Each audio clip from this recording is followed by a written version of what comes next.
Good morning, everyone. It is 9 a.m. and I'm going to call this regular council meeting to order. First order of business is adoption of the minutes. Be it resolved that the minutes of the meeting held on January 10th, 2023 and January 12th, 2023 be adopted. Has everyone had opportunity to peruse those minutes, and if there are no errors, I'd entertain a mover and seconder. Councillor Jones and Councillor Jaguar, all in favor, and we need to do recorded votes, I understand. Yes. Deputy Warden McPhail. Yes. Councillor Hentz. Yes. Councillor Jones. Yes. Councillor Noble. Yes. Yes. Yes. Yes. 7-0, the motion is carried. Thank you. 8-0, motion is carried. That's correct. I would next remind council of any disclosures of pecuniary interest in the general nature thereof. I see none noted. Moving through the agenda to committee of the whole. Be it resolved that we do now move into committee of the whole. Okay, mover and seconder, please. Councilor Hentz and Councillor Widner will second. All in favor? Deputy Warden McPhail.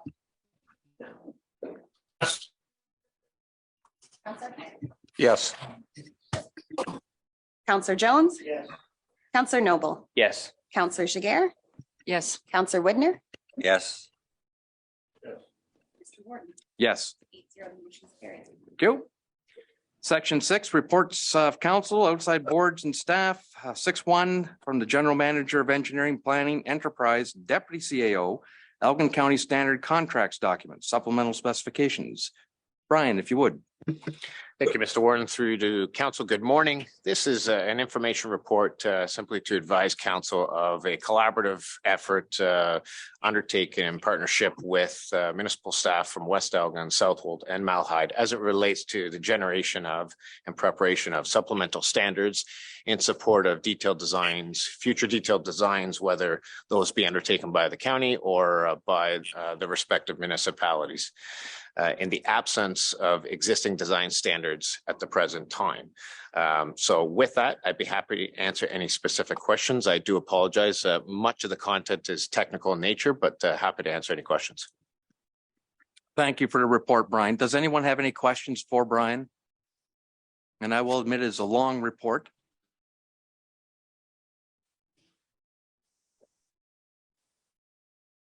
Well, good job, Brian. There's no questions. The motion? Be it resolved that the report titled Elgin County Standard Contract Documents, Supplemental Specifications from the General Manager of Engineering, Planning and Enterprise and Deputy CAO dated January 4th, 2023 be received and filed. Mover and seconder, please. Councillor Jones will move. Councillor Crockett will second. All in favor? Deputy Warden McPhail. Yes. Councillor Hentz. Yes. Councillor Jones. Yes. Yes. Yes. Councillor Widner. Yes.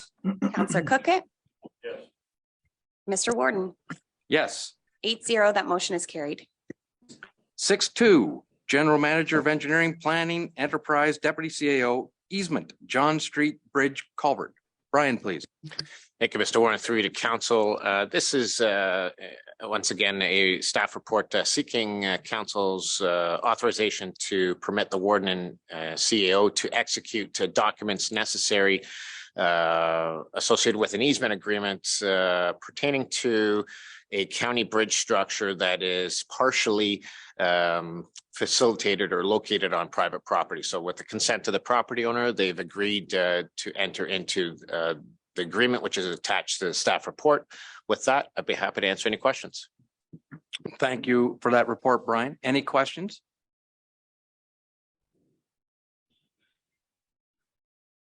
Seeing none, we'll move on with the resolution, please. Be it resolved that the report titled Easement, John Street Bridge Culvert from the General Manager of Engineering, Planning and Enterprise and Deputy CAO and the Director of Legal Services dated January 17th, 2023 be received and filed.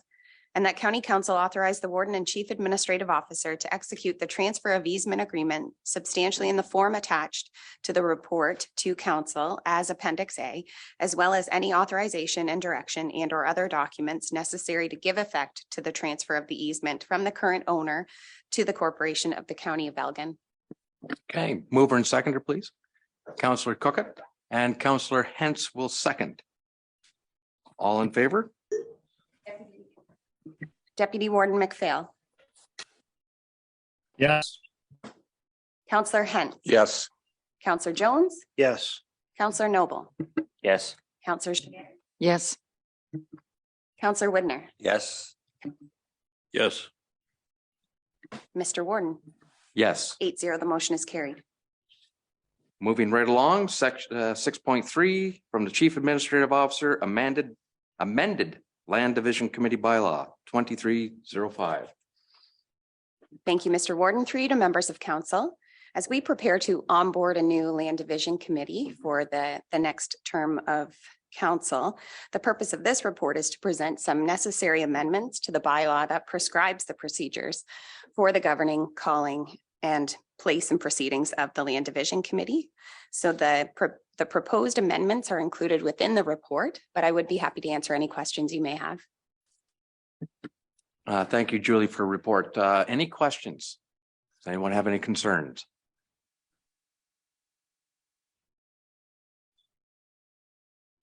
Seeing none, we'll call the resolution, please. Be it resolved that the report titled Amended Land Division Committee Bylaw 23-05 from the Chief Administrative Officer dated January 18th, 2023 be received and filed, and that bylaw 23-05 being a bylaw to prescribe procedures for governing the calling, place, and proceedings of the Elgin County Land Division Committee be approved for enactment, and that bylaw 18-36 and any previous bylaw inconsistent with bylaw 23-05 be repealed. Okay, do we have a mover and seconder for that? Councillor Jones will move. Councillor Widner will second. All in favor? Deputy Warden McPhail. Yes. Councillor Hentz. Yes. Councillor Jones. Yes. Councillor Noble. Yes. Councillor Jiguer. Yes. Councillor Widner. Yes. Councillor Cook. Yes. Mr. Warden. Yes. 8-0, the motion is carried. 6.4 from the Director of Human Resources, the 2023 non-union economic adjustment. Okay, sorry about the technical difficulties that dropped off. We'll start again. So Amy, please. Great. Thank you, Mr. Warden. So as indicated within the report before council, Human Resources is seeking council approval for a 2.5% non-union economic increase to our non-union salary grid to be effective the first full pay period of 2023. 2% is the typical placeholder included by finance within the draft budget, although we do feel that due to the market and inflationary trends, bargaining outcomes, as well as surrounding municipal comparator data, as is detailed within the report, that a 2.5% increase is warranted in the current year. Over the past 5 years or more, non-union increases were either at or below the 2% mark, and they averaged 1.89% over the last 5 years. So typically the 2% placeholder in the budget is a sufficient amount to include there. During the January 10th budget meeting, the 2% placeholder was communicated to council and was indicated in the draft budget. Increasing this by 0.5 percentage point has the impact of a 0.1% impact to the levy, or a $45,000 increase to the amount previously shown to council. In addition, or the additional amount could either be offset by a slight increase in taxes or by a reduction of a reserve account. We recommend the decision with respect to this report be deferred until after the budget discussion, which occurs later in today's meeting. And I'm happy to answer any questions that council might have at this time. Thank you for that report, Amy. Does anyone have anything they wish to ask? Councillor Widner. Yes, thank you. Warden Ketchba, just through you to Amy, how many people is this over? Like you said, the 45,000, but is it 100 people or? It's approximately 100 people in our non-union group. Yeah. Right. And the wait times are, I don't disagree with this, so thank you. Anyone else? So the recommendation is to just defer the moving forward until after budget discussions. So we put a pin in that one and we'll catch it up later. All right, thank you. We'll circle back, which brings us to 6.5 budget deliberations. We've only been into this for 10 minutes. Are we ready to go? Okay. Who's leading off? Thank you, Julie. Thanks, Mr. Warden. Through you to members of council. Included within your agenda is a draft summary document that incorporates some of council's feedback from the previous meeting and is also developed in such a way that we hope it can be used as part of our public consultation toolkit that we'll be posting to our website and distributing out to members of our community and to our stakeholders. So what you'll see within this proposed budget presentation material is refined calculations. It also includes the, as recommended by council, the increase per household and per tax class. So I'll very quickly run through kind of the introductory information within this document, but should council need us to slow down, or if you have any questions, please just give the warden a signal. So while the team catches up, you can probably follow along on your devices, but the first page is an overview of county and local services. This is always important information for us to, yeah.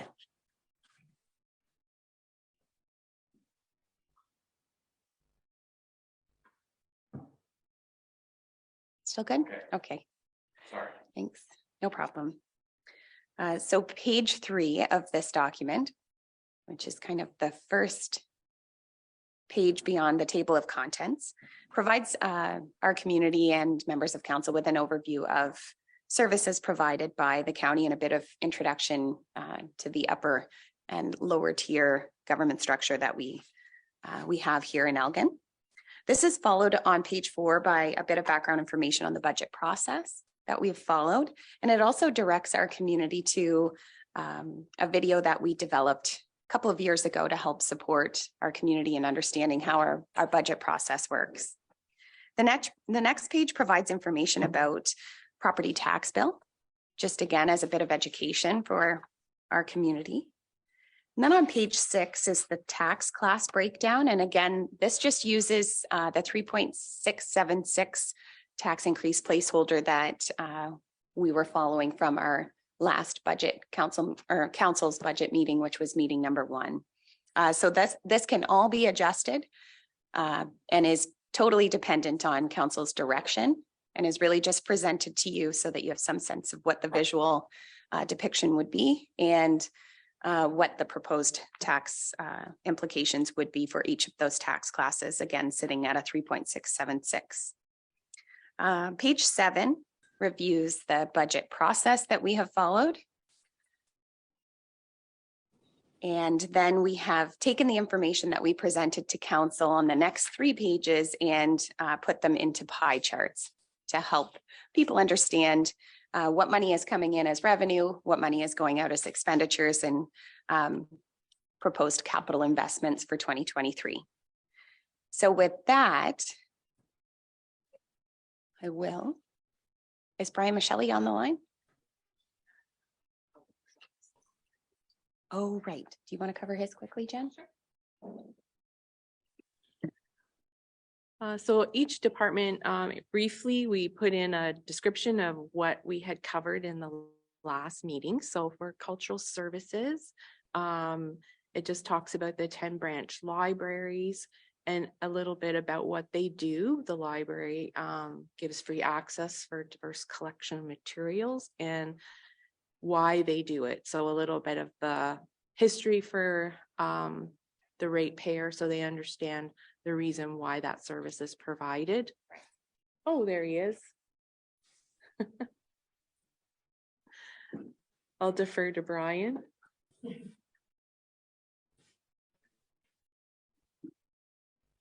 Yeah, thank you, Mr. Warden, and through you to council. Just to recap again, our budget. Before you are the 2023 proposed budgets for library, museum, and archives. There are no new requests in these budgets.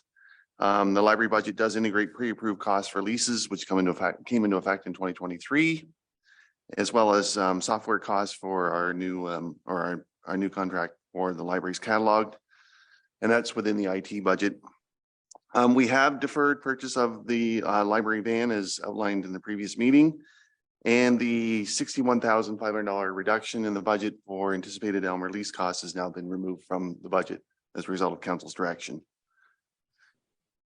The costs indicated in these budgets are in keeping with the county's 10-year business plan. In addition, we put forward a 10-year capital plan for our material budget for printed resources and electronic resources, which sees 2% growth annually over the course of that plan, and we are sticking to that plan. And despite cost pressures and things like consolidation in the industry, in the publishing industry, which is a hot topic right now in the United States with some antitrust discussion, and those things are certainly driving costs, but we're going to stick within our plan. And other considerations such as US dollar pricing in that market. But again, we're finding ways to mitigate that. So the numbers are here for council and the public's inspection, and I'm happy to answer any questions that council may have. Thank you for that, Brian. Does anyone have any questions regarding the cultural services budget? Yes, Councillor Cookett. Sorry, Mr. Warden, if I could just back up for a minute, before Brian's report, on page 6, there were some numbers concerning the amount that the levy would increase people's taxes per $100,000 of assessment. I just wanted to make sure I'm reading that correctly. So if a house were assessed at $250,000, for example, the amount would be roughly $30 or something a year. Is that right? Okay, thank you. Sorry, I don't have any questions for you, Brian. Well, there you go. Does anyone else have any questions regarding the cultural budget? You skated fairly easy. Yes, Julie. Please. Through you, Mr. Warden, I think Councillor Cookett raises a great point, which is perhaps some clarification is needed to how that information is presented. And maybe we'll break it down and provide an example so that, or choose an average household price for the community, just to make sure that there is no confusion there. Yes, Councillor Cookett. So the assessment is based on the last impact assessment, is that correct? I think that's a great idea, Julie. The thing is, we all prepare these things in our own municipalities, and we all use a different base. Whether it's a $400,000 farm or whether we're talking about a $250,000 house, the way you've got it here isn't that hard to multiply it through and figure it out. For example, Councillor Cookett's right. For a $100,000 assessment, and we're looking at a $12.45 per 100,000. A $250,000 house is roughly $30. So, you know, if you feel the need to, I don't know how you can make it any simpler is what I'm trying to get at. Councillor Jones. Thank you, Mr. Warden.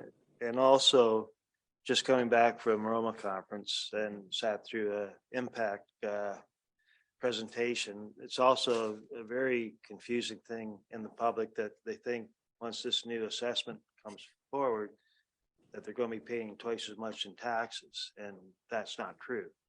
That stays the same because we're only asking for so much a year. It doesn't matter what the assessment is, it'll still remain the same as long as the percentages between classes stay the same. It's a very good point to make. And you're right, it is often confusing and people get very upset with return of the assessment rule. I would argue on the other side, it keeps it more current and more fair if we had a current rule. And that's one of the things that I communicated to the Minister of Finance, that please, the roll's 8 years out of date. Bring it forward. Let's get rid of some of those inequities and make it fair across the different property classes. But that's for another discussion. But you're right. Does anyone have anything on this particular page? That was page 6, and thank you for bringing that one forward, Councillor Cookett. Councillor Shiger. Thank you, Mr. Warden.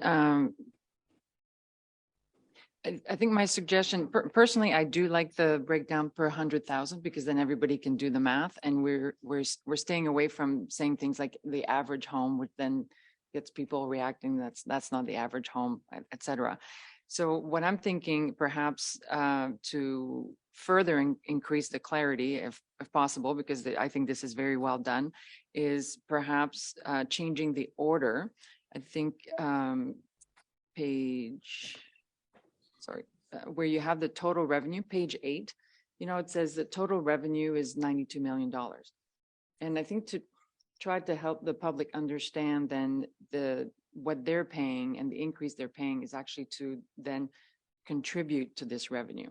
So it's just this year, this is how much revenue we need, and therefore this is what the increase will be. So it's not tied to the assessment of their home, it's tied to the revenue that we need this year. So perhaps it's just a small nuance in the sequence in which, like, here's how much money we need, therefore here's how much money we're going to collect from you. And that could change next year, and that could change the following year. It's not actually tied to your assessment per se. Small suggestion. Thank you for that. Yes, please, Julie. Great. So if we jumped ahead to page 14, the next budget plan covers corporate services. And this is a service area that includes multiple divisions, including council and the warden, administrative and legislative services, legal services, corporate communication. So corporate expenses for contracted services and other major expenditures like corporate insurance are all included within this budget, as well services like tree inspector and tree bylaw, woodlands bylaw enforcement officer, and weed inspector, public health and social services all are encompassed within this next budget plan. So there's a bit of information about what we do, why we do it. So this does include many mandatory and essential services and required supports in order for some of our other departments and service areas to function. Some service highlights. The proposed budgets that are presented to you have been refined slightly, but not substantially, haven't substantially changed from meeting number 1. And increases, and what we're drawing the public's attention to is the legal services succession plan was pre-approved by council in 2022, which includes an extra position for 2023. And there's also some variance that accounts for fairly significant increase in corporate insurance. And this was presented to council in a report in December of 2022. And increases to some of our other obligatory service areas, St. Thomas, Elgin, Social Services, Southwestern Public Health, and WSIB.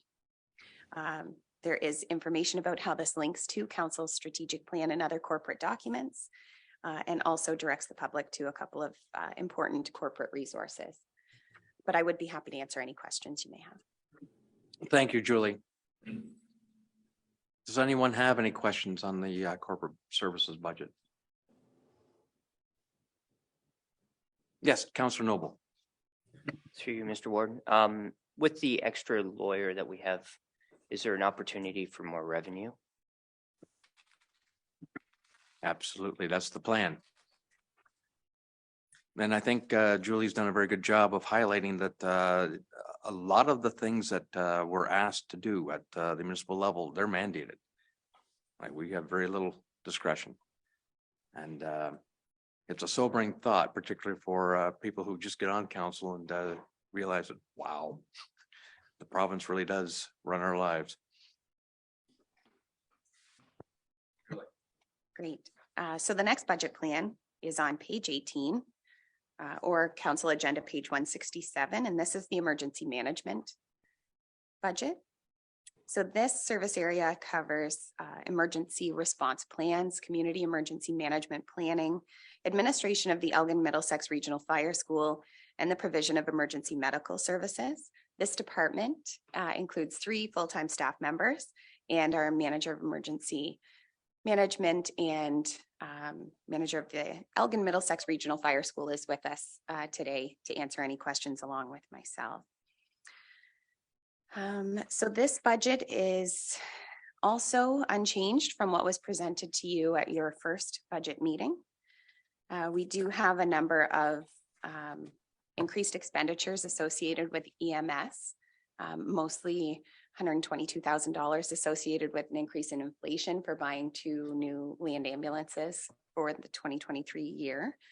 And we have worked hard to refine the budget for the Elgin Middlesex Regional Fire School and recognize that we still have some work to do to prepare for the 2024 budget to make sure that after the first full year of operations, we're able to get that to where it needs to be to accurately reflect what the needs are for the fire school and to make sure that the revenue that is coming in is adequately covering the costs associated with delivering that service. So those are really the budget highlights and the risks that we have identified to date. But I would be happy to answer any questions you may have. Thank you, Julie. Before I open up to the floor, this particular budget does not include any considered enhancements to ambulance service at this point. Or does it? No. So this is not for consideration in the session. Agreed. And at this time, the budget does include an enhancement. My mistake. Thank you. Then that's good. Okay. Councillor Jones. Thank you, Mr. Warden, through you to Julie, and possibly Julie might pass it off, but with regards to the fire school, obviously the first year of operation, we didn't know how much usage was going to happen just coming out of COVID. Is the expectation that the numbers are going to increase as far as training sessions and the number of people taking those training sessions, and just because that will increase our profits, right? Or, well, shouldn't say profits, but through you, Mr. Warden, to Councillor Jones, that is a great question. And what happened in our 2022 budget was that we estimated that we would have essentially full enrollment at every course that we offered. And so that's what skewed the budget.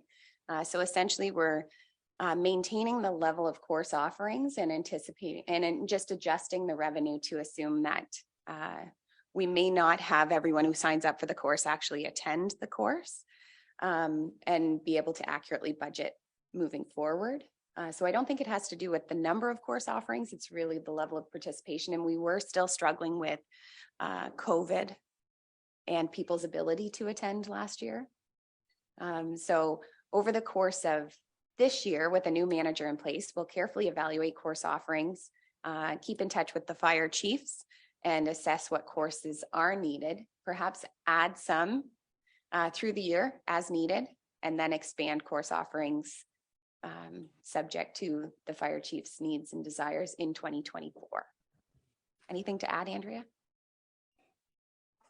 No, that's much. Yeah. I think the other things we were very watching. You need a microphone.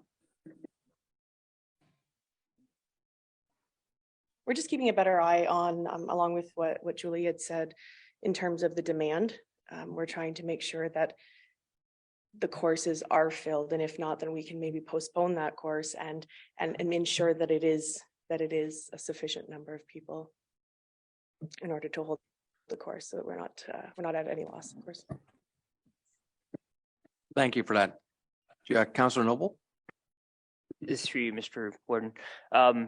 Is there an opportunity to put some of that online if you're having people kind of cancel, like book it and then cancel? I realize that's probably a lot of hands-on stuff, but I'm just thinking for revenue opportunities and people not maybe being able to attend some of it. If there's a little bit of in-class stuff, is there an opportunity for some of it to be online? I just want to clarify, sorry, do you mean the course offerings being posted online? They actually are. Yeah. So they will come out through the Ontario Fire College. Will submit a course offering catalog, if you will, to all fire services across Ontario. So we are one of 28 regional training centers, and all of the course offerings will be collected in that catalog. And so we are included in there as well on their website.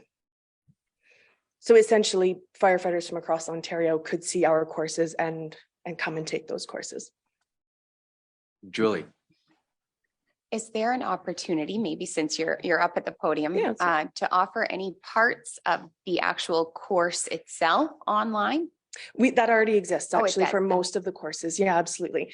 And so we have the theory portion online. And so the only part that we're actually doing in class, oftentimes, some classes, of course, do require in-class theory. But for example, our recruit course, we do all of our practical in person. And so that does cut down on some of our instructor costs as well. We also made the transition last year to offering more OFC regulated courses, in terms of, maybe regulated isn't the right word, I apologize. Instead of getting our instructors locally to do the instructing, we bring in the Ontario Fire College. And what that means actually is a bit of a savings for us, because then the province actually pays the instructors for that course as well. So it offers it's a bit more financially responsible. Anybody else? Yes, Councillor Woodner. Yes, thank you. Warden Ketchabah, just a question. This fire school, does it cover pretty well everything that we need to have done? Because if you needed to have a training tower, I know where there is one we could use. While there's lots of things that would be on my wish list, that can be a conversation maybe for another day. But we do have, I would say the only thing that we are lacking in Elgin County, if we look at all of our fire services, would be a live fire unit. And so that is something that we do need to go outside of the county for. I would love to be able to introduce something like that and have it accessible to all of our fire services across the county. That would be wonderful.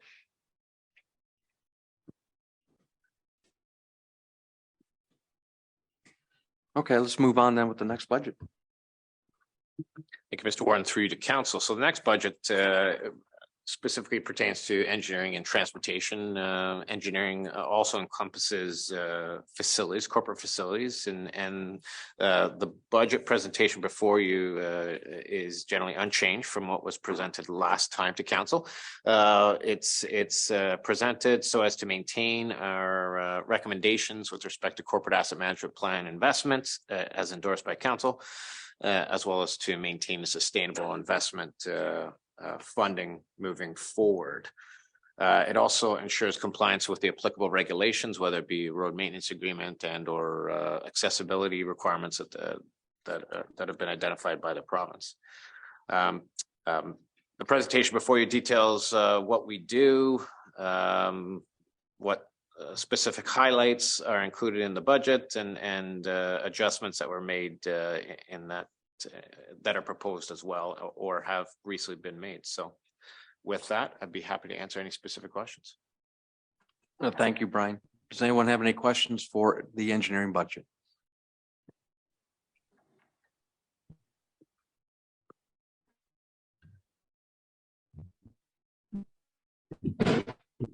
Councillor Jones. Just through you, Mr. Warden, to Brian, with regards to the transition to in-house engineering, do you feel that's been successful in saving money? Through Mr. Warden to Councillor Jones, absolutely. That in-house service has realized we estimate in the office, well in excess of $100,000 per year.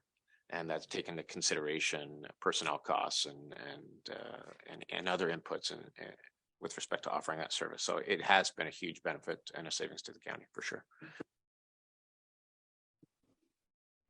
Anyone else? Moving on with Thank you, Mr. Warden.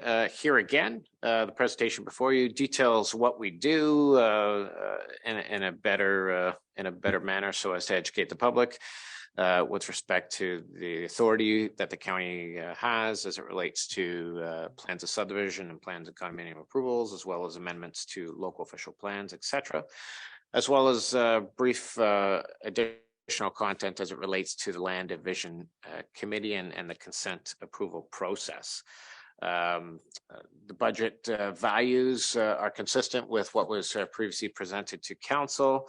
One of the goals, once again, just to highlight that we are excited about in the very near future to release is an improved effort to modernize our consent application process through a digitized form. We hope to be able to do that within the coming months, and that will assist in reducing administrative burden and the backlog with respect to applications in that regard. So with that, I'd be happy to answer any questions. Thank you, Brian. Any questions, concerns with the planning budget?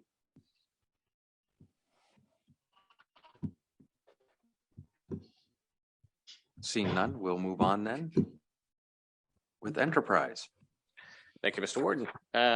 As we enter some volatility within the global market and in an effort to help support our local businesses and various tourist destinations throughout the county, the presentation before you details once again what this service offering does, as well as the support it provides to each of your local municipalities. The financial values as detailed in the presentation are consistent with that previously prepared and presented to council. Once again, this service is guided by the various plans as endorsed by council last year. So with that, I'd be happy to answer any questions. Thank you, Brian. Any questions for the Economic Development Group?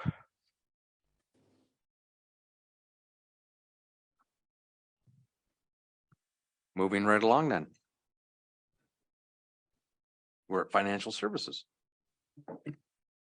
Through you, Mr. Warden, the financial services budget remains unchanged since the last reported, and the budget reflects our request to move forward a carry forward project for the implementation of a module for purchase services to improve tracking and reporting. And in line with some of our other modernization, we will be looking to modernize our budgeting process and our reporting in 2024. So we'll be doing some research related to that, and we ask for council support in order to continue with that service.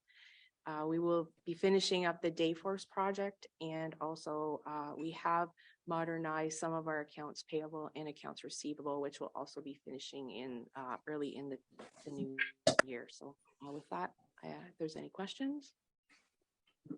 Thank you, Jennifer. Any questions?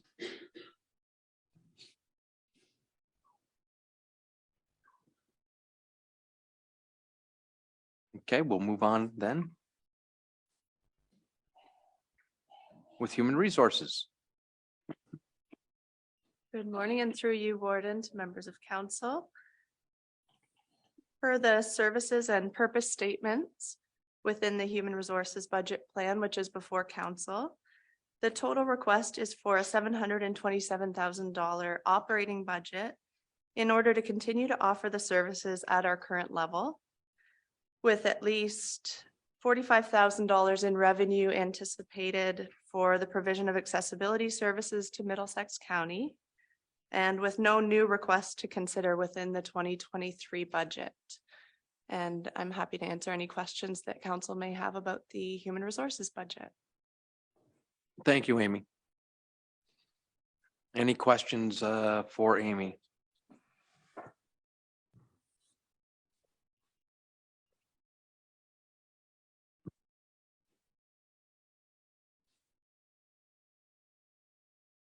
See none. Thank you.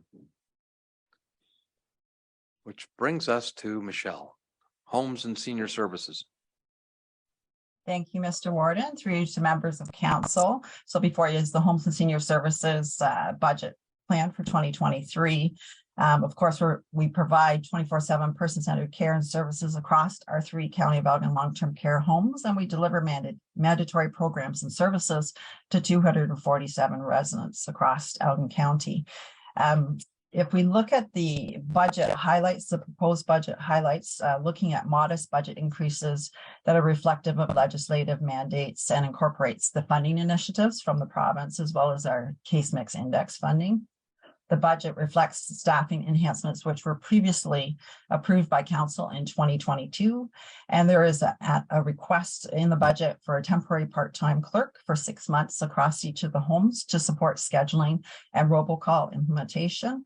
This is something we brought forward when the human capital management project was brought forward to council, and there was additional capacity was highlighted at that time. And budget also includes capital equipment replacement for each of the departments. If we look at the budget slides or the sheets, if you would, thank you. For each of the homes, you'll see there's 2 proposed budgets. So the first one for each of the homes relates to the home's operating budget, and the second chart reflects the facilities 2023 budget. Proposed budget. And so the numbers are before you, and I'm happy to answer any questions that you may have. Thank you, Michelle. Does anyone have any questions on any of the homes budgets? There's a lot of numbers here.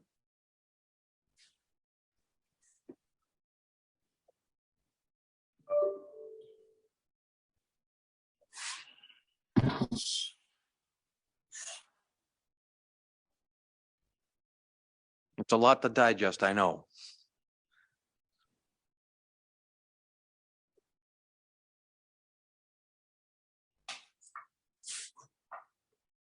Okay, well, this one, really is interesting because you've got additional dollars coming in to this one, which reflects in the operating side, bringing it down. And yet there's the ongoing capital needs in the other side of it, which it will balance out, but it's really interesting. A lot of moving parts in this one.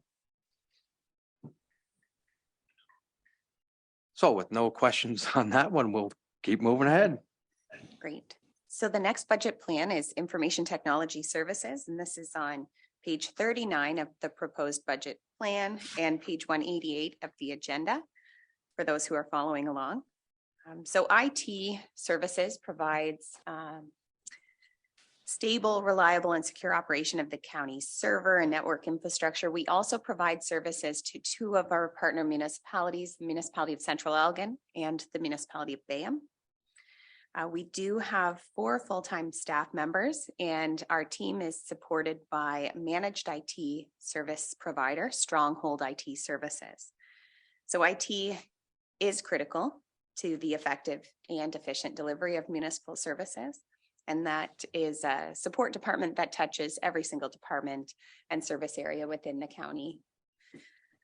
So some service highlights are included within the proposed budget plan document. There is a budget summary. There is an element of this budget that will be considered by council in closed session, as it is a matter of contract negotiations. But the budget itself that is included within your the backup documents does reflect an increase needed for server upgrades. There are many links to corporate plans and council strategic plan, but with that, the budget itself is relatively unchanged from what was presented at meeting 1. And I would be happy to answer any questions you may have. Thank you, Julie. Does anyone have any concerns or questions regarding IT at this point? Yes, Councillor Jones. Thank you, Mr. Warden. Through you, general statement. It's very hard to argue that we have to do this after a cyber attack. It's really hard to argue it. So I think you have to do it. Yeah, thank you for those comments.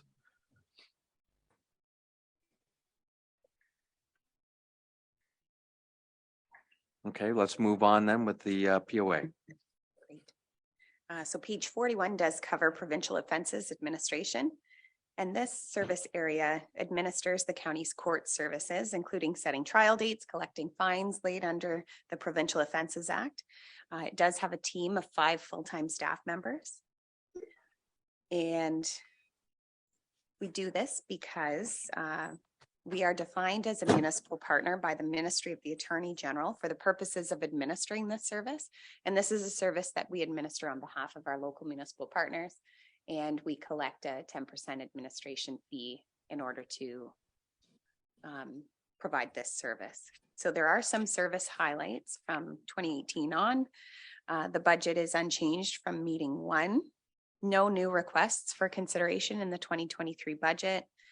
Some risks and challenges are our ongoing need to figure out how to navigate virtual trials, changing requirements coming down from the Ministry of the Attorney General, and keeping up with demand for services. So there are multiple links to Council's strategic plan. And with that, I'd be happy to answer any questions you may have. Well, thank you, Julie. Any questions on the POA? Yes, Councillor Jones. Thank you, Mr. Warden. Through you to Julie. I guess my 11th budget here, it's never really dawned on me to even ask this question, but we supply it for the city of St. Thomas, correct? Do they pay into this? Or it's just a freebie for them? They pay? They do pay. Okay, perfect.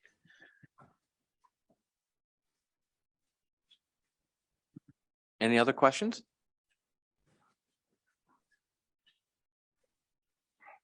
Okay. Great. And then at the very end of the budget, proposed budget document, and as we wrap up all of the budget plans, there is a quick fact sheet with some budget terminology. And I just encourage council, if you have, if we've missed any of these and you think they would benefit the public, any kind of simplified budget terminology, we'd be happy to include that in that section. We also encourage the community to stay connected with us through this project through a number of different means, by phone, Facebook, Instagram, website, and directly by email. So we hope to be accessible to answer any questions that come forward from members of the public as well. So that's part 1 of today's presentation. Well, thank you for that. And that includes the first 46 pages. Okay. I gotta admit that I'm quite impressed. I think it's a great educational document. I think it explains a lot. And I agree with some of the earlier comments that a lot of people don't quite understand the tax system and how it works. I think this provides a nice overview. Hopefully it's understandable. I appreciate the comments that Councillor Jiguer made about perhaps reordering some of the material, putting the asks out there before demonstrating this is what the impact of these asks are. So, you know, it might actually be logical to do it that way. So that's good to know. When you get down into the really detailed charts, you know, that's where it gets a little more confusing for the average person, I'm sure. But for the first 46 pages, hey, I like it. Reminds me of one we tried to educate the agriculture community on taxes back in '95 through the Federation, and we dedicated a newspaper to it. So it's not easy. Julie first. Mine is just a quick comment to just to commend the executive leadership team and Jessica Silcox, our communications and engagement coordinator. This is truly a team effort. Everybody came together to produce what you're seeing today. So a job well done to everyone. Perfect. Yes, Councillor Jiguer. Thank you. And again, I to repeat what I said earlier, this is a great format and really easy to digest. And if I can offer just a few more tweaks, just suggest through my big focus group that I ran of 3 people, just out of curiosity, when you look at this cold, so take it for what it's worth.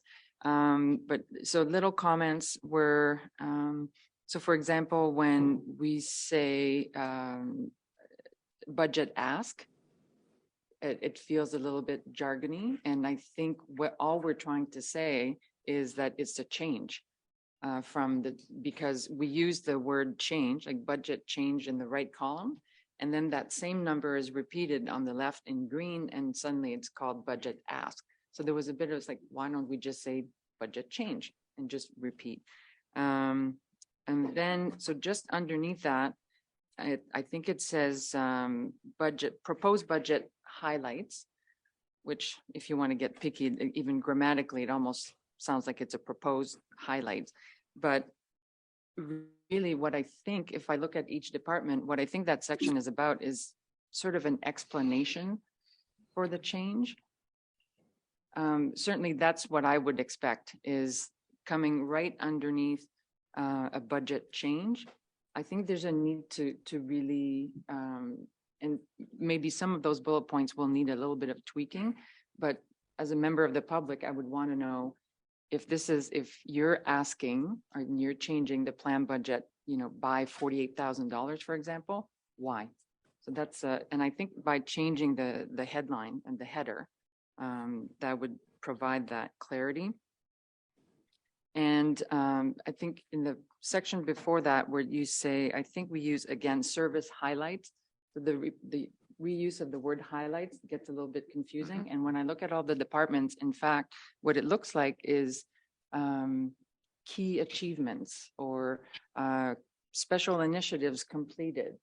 So my suggestion is, again, instead of using service highlights, if it is really just listing, not just, but if it is listing key accomplishments from that department, I would say let's just change the header and say key achievements. And there was one comment I got around the negative value. How you say in brackets means negative value. I think in most cases it means revenue. Right? It's like it's money coming in. So I don't know if we can specify that, but negative value was, what does that mean in layman's term? So those were the 4 comments I got. Is the negative one, is budget savings better? Because it isn't always revenue. Like we can probably take that back and figure something out. I apologize. I don't have a specific suggestion, but it was, so what does a negative value mean? So is there a way to put it in simpler terms? But so as you can see, like those are really, really fine tuning comments, but in general, very, very well received by at least 3 members of the public. But yeah, really well done. Thank you for those comments, Councillor Jiguer. And I do agree with the last statement. To those in the financial field, they get it very easily. And in fact, Jen, you understand exactly what we're talking about. Well, budget levy versus tax rate, but it gets confusing out to the public because they don't understand what this means. And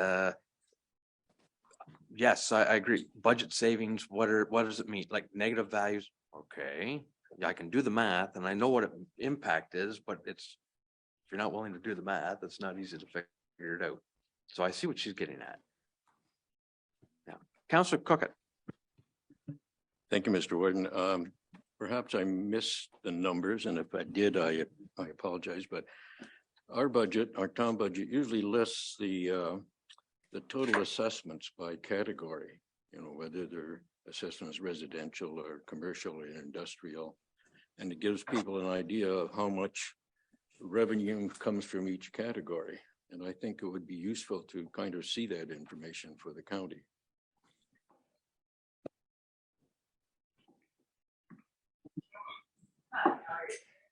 I would assume that that's readily available somewhere.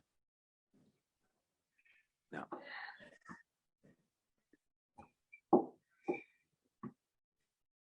So essentially, Councillor Cookett, you'd like to see what the burden is on each class. Who's carrying what weight? Yeah. Sorry, Councillor Hens. Through you, Mr. Warden, and to council.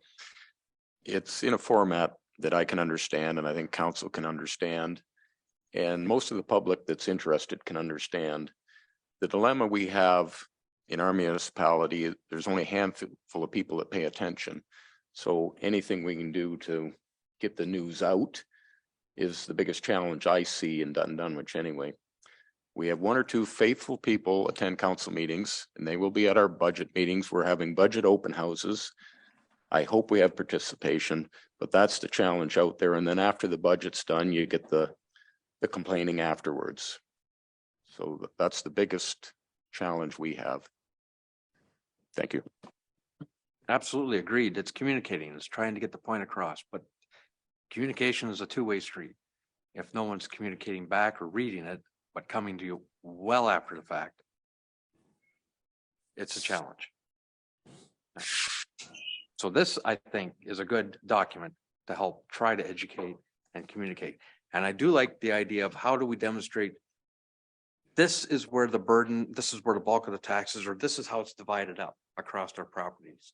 And it also serves as another useful tool for highlighting what are we missing in our community from like a tax class. Are we slim on the industrial side? Are we heavy on it? I don't think we are. You know, is residential carrying it? But also at the same time, there's another component as well. Who uses services and who, you know, they have to understand that people use services, property doesn't. And this is an argument that I've been carrying for quite a while, and it's still part of the equation. I'm sorry, Councillor Woodner. Yes, thank you, Mr. Warden. Under budget terminology, in my mind, I'd like to see maybe an explanation for assessed value as opposed to actual value, because a lot of people still don't understand that. And what if we're saying like so much per 100,000, but there's not too many houses sell for $250,000 either. So just may help to clarify some things if we could. So essentially, then, tell us what an assessed value is versus the market value, even though they are based on one another. Yeah. Often I find that if someone's complaining about their assessed value, ask them, are you willing to sell your property for what it's assessed at? And if you are, then it's overvalued.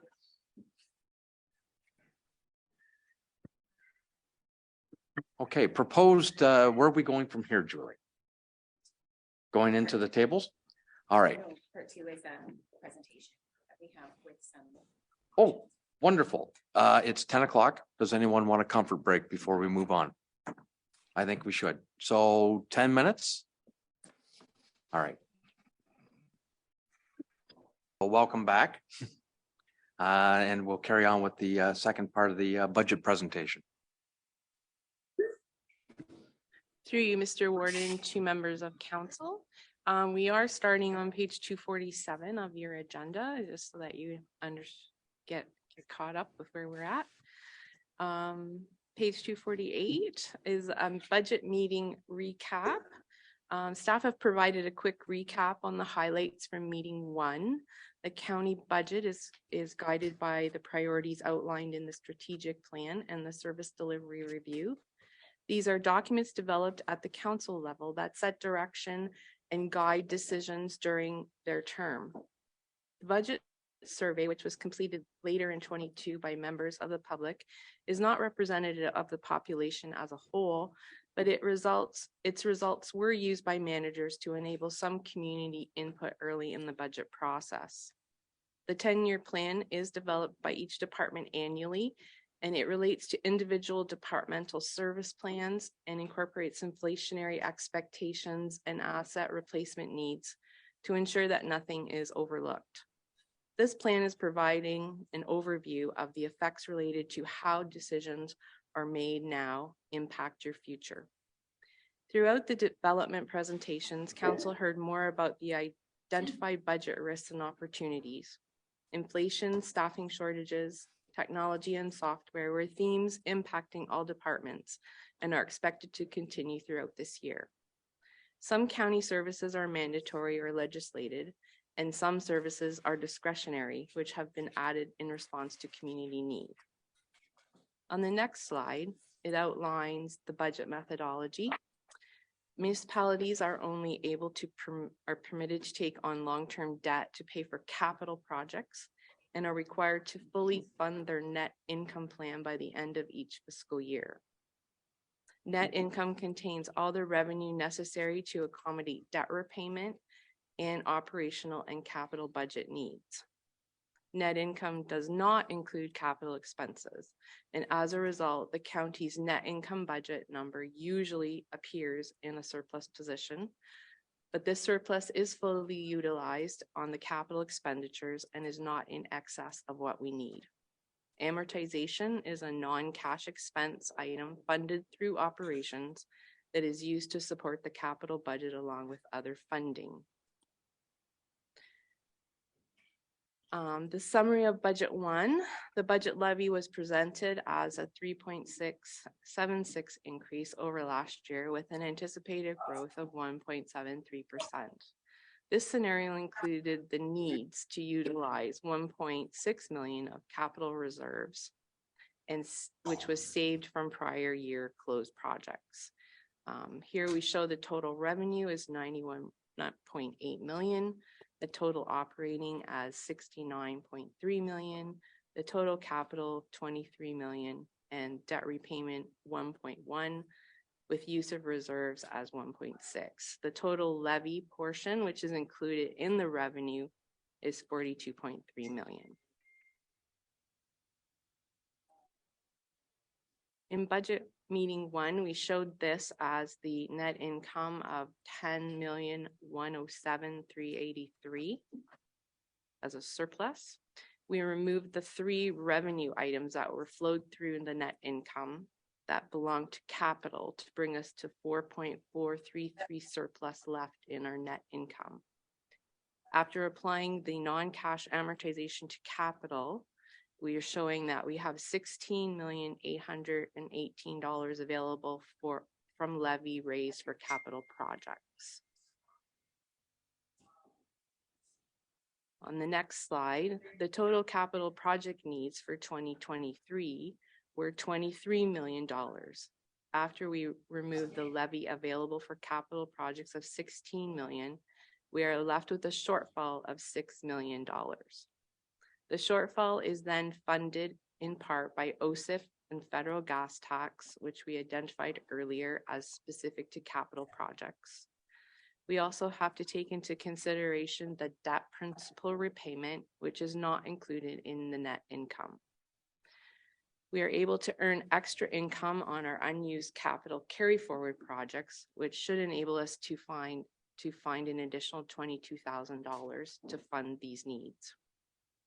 Once Terrace Lodge Phase 1 has been occupied, we do expect that we would see some of the anticipated construction funding subsidy flow through in the amount of 1.7 million, which would put us at 1.5 million use of capital reserves to fund the majority of the shortfall that remained. The final piece to balance our in-year needs to zero included the removal of budgeted library lease funds that we had put aside in anticipation of an increase in that area. These adjustments allowed us to keep the tax rate increase to a reasonable 3.676 with 173 as anticipated growth, which is still available to be set aside in a reserve. The following slide shows this working example above in a different format. This slide shows the same information that was previously presented in a summarized version for council, such as the total revenue from all sources, 91.8 million, and the total operating costs, which are 81.7 million. To simplify, all sources of revenue were left into the new income, the net income number, which was the same as previously presented at 10.1 million. The non-cash amortization was still removed for use by capital, and after a few minor adjustments as previously explained for library and additional interest, the budget could simply be funded with 1.6 from capital reserves from the prior year's closed surplus. This is the same example, only in a different format.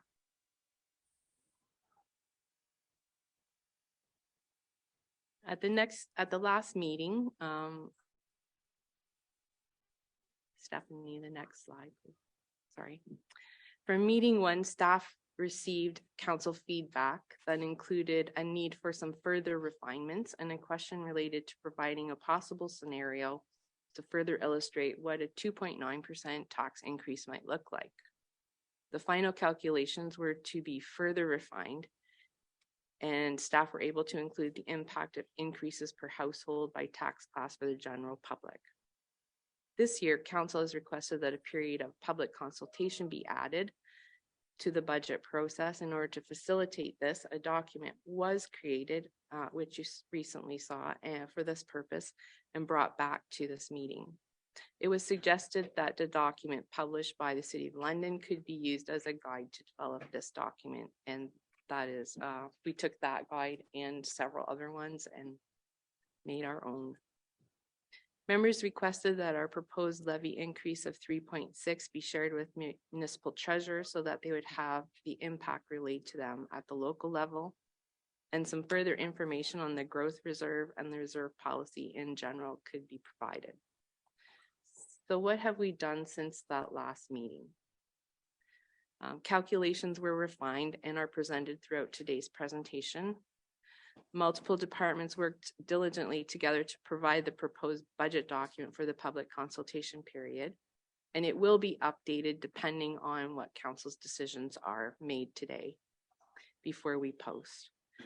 And in the 2023 proposed budget document, staff have included the increases per 100,000 of assessment per household and by major tax class for the community. As requested, staff have provided the rough calculations that a 1% change in tax calculation would equate to approximately $420,000 to further reduce the taxes to 2.9%. Sorry, to further reduce the taxes to 2.9% mentioned in the last council meeting, the in-year needs would have to be reduced by $320,000. And that scenario is presented later in this presentation. Further to what has been done, we were requested to review the growth levy and reserves, which we will discuss on the next slide. And staff reached out to local treasurers to advise them that we had presented the last budget to council with a projected rate of 3.676. And finally, any further decisions related to the budget was deferred until direction is received from council at today's meeting. So we'll talk a little bit about reserves and surplus funds. With past council's endorsement, staff have investigated the possibilities of implementing development charges at the county level on 2 occasions. This with the assistance of some knowledgeable consultants from the Toronto area. And in both instances, council did vote not in favor of implementing development charges at the county level. For this reason, in 2022, the assessment growth, which we know occurs annually as many new homes are built, was decided to be put away into a growth reserve for some percentage in order to facilitate capital in the future. We know that new ratepayers bring increased need for infrastructure support, and that we will have to fund this, such as the new roundabout at number 3 and Wonderland that council heard about at the last meeting. The new infrastructure does add to the existing asset base, and in order to mitigate the impact on future capital needs, a growth reserve that we created in 2022 will address this need.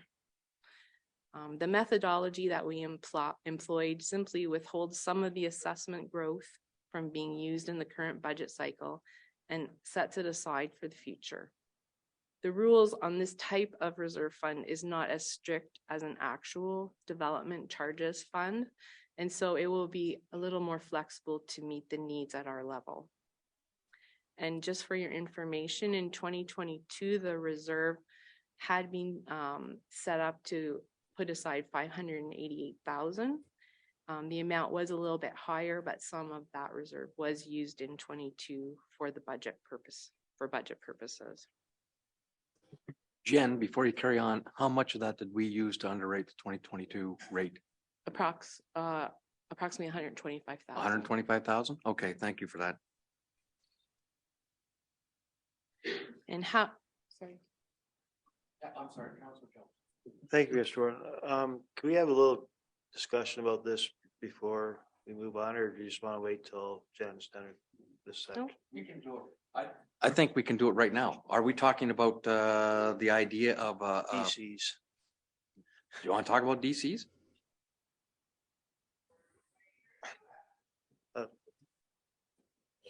This is what the growth reserve Yeah, mimics. I know. And I understand that.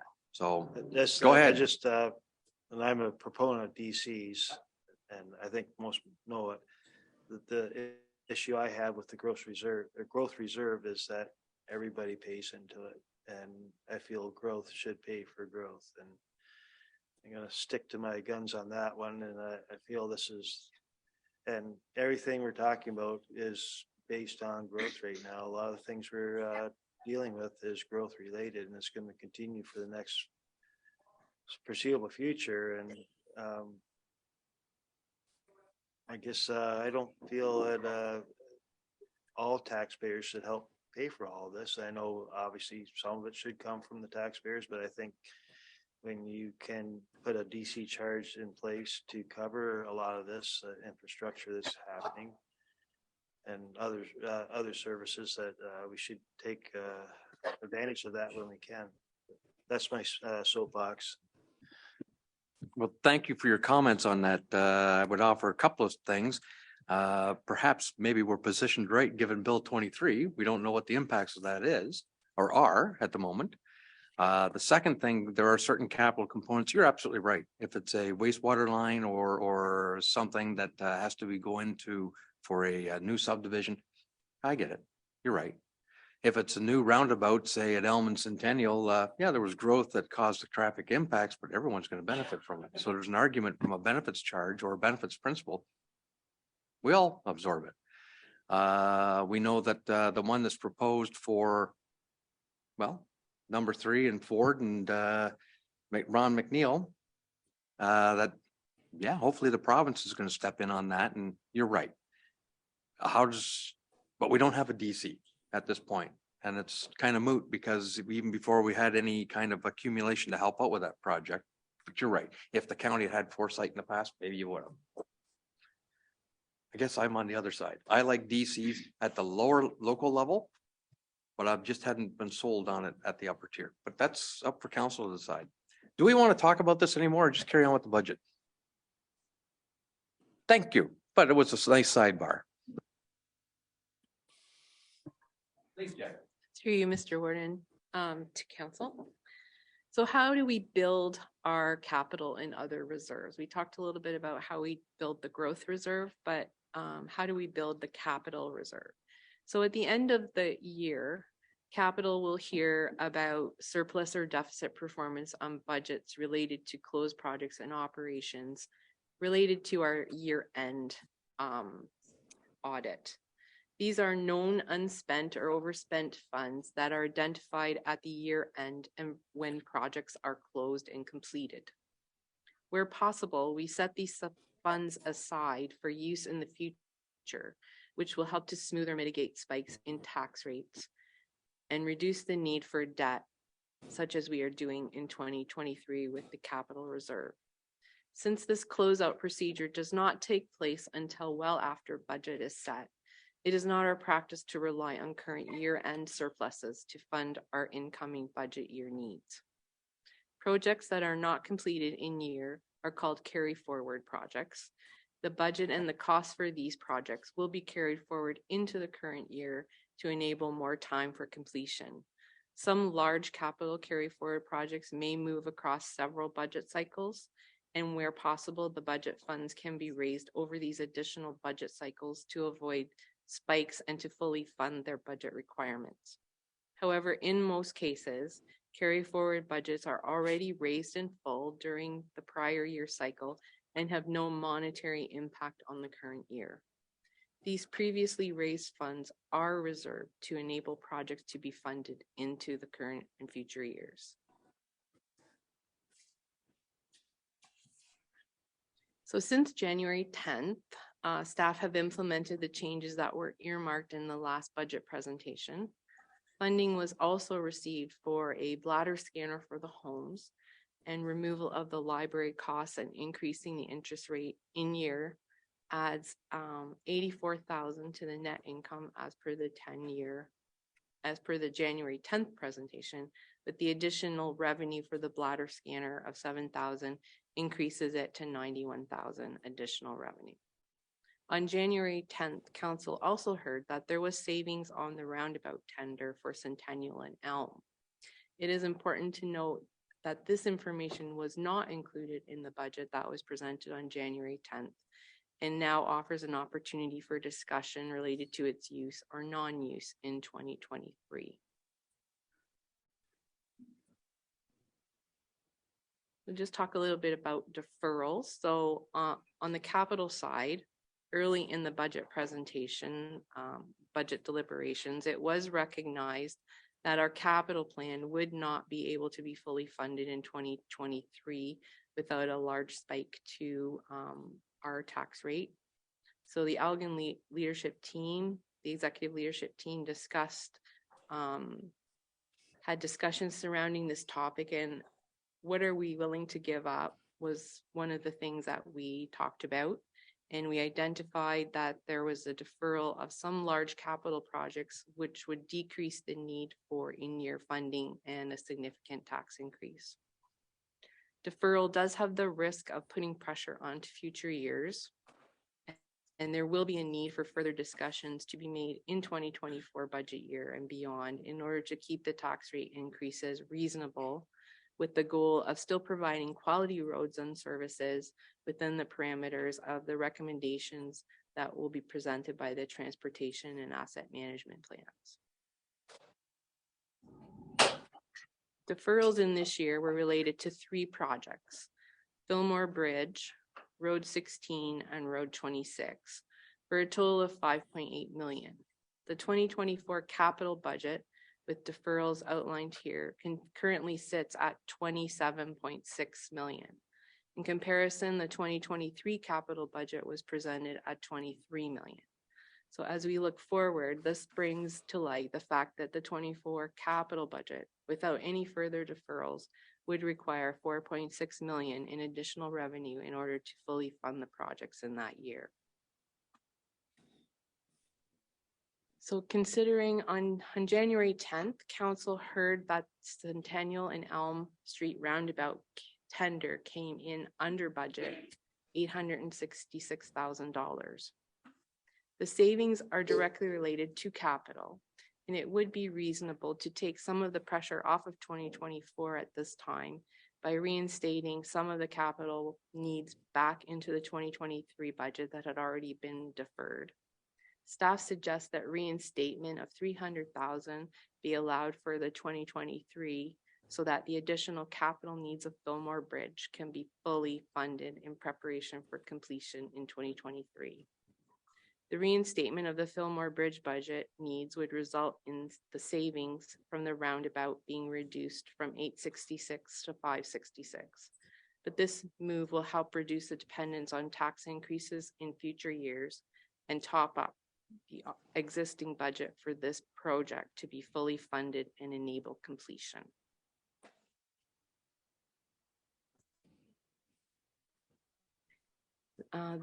This slide represents the complete picture of the newly implemented changes to the 2023 budget and identifies the surplus of 566,000 for consideration of its use at this time.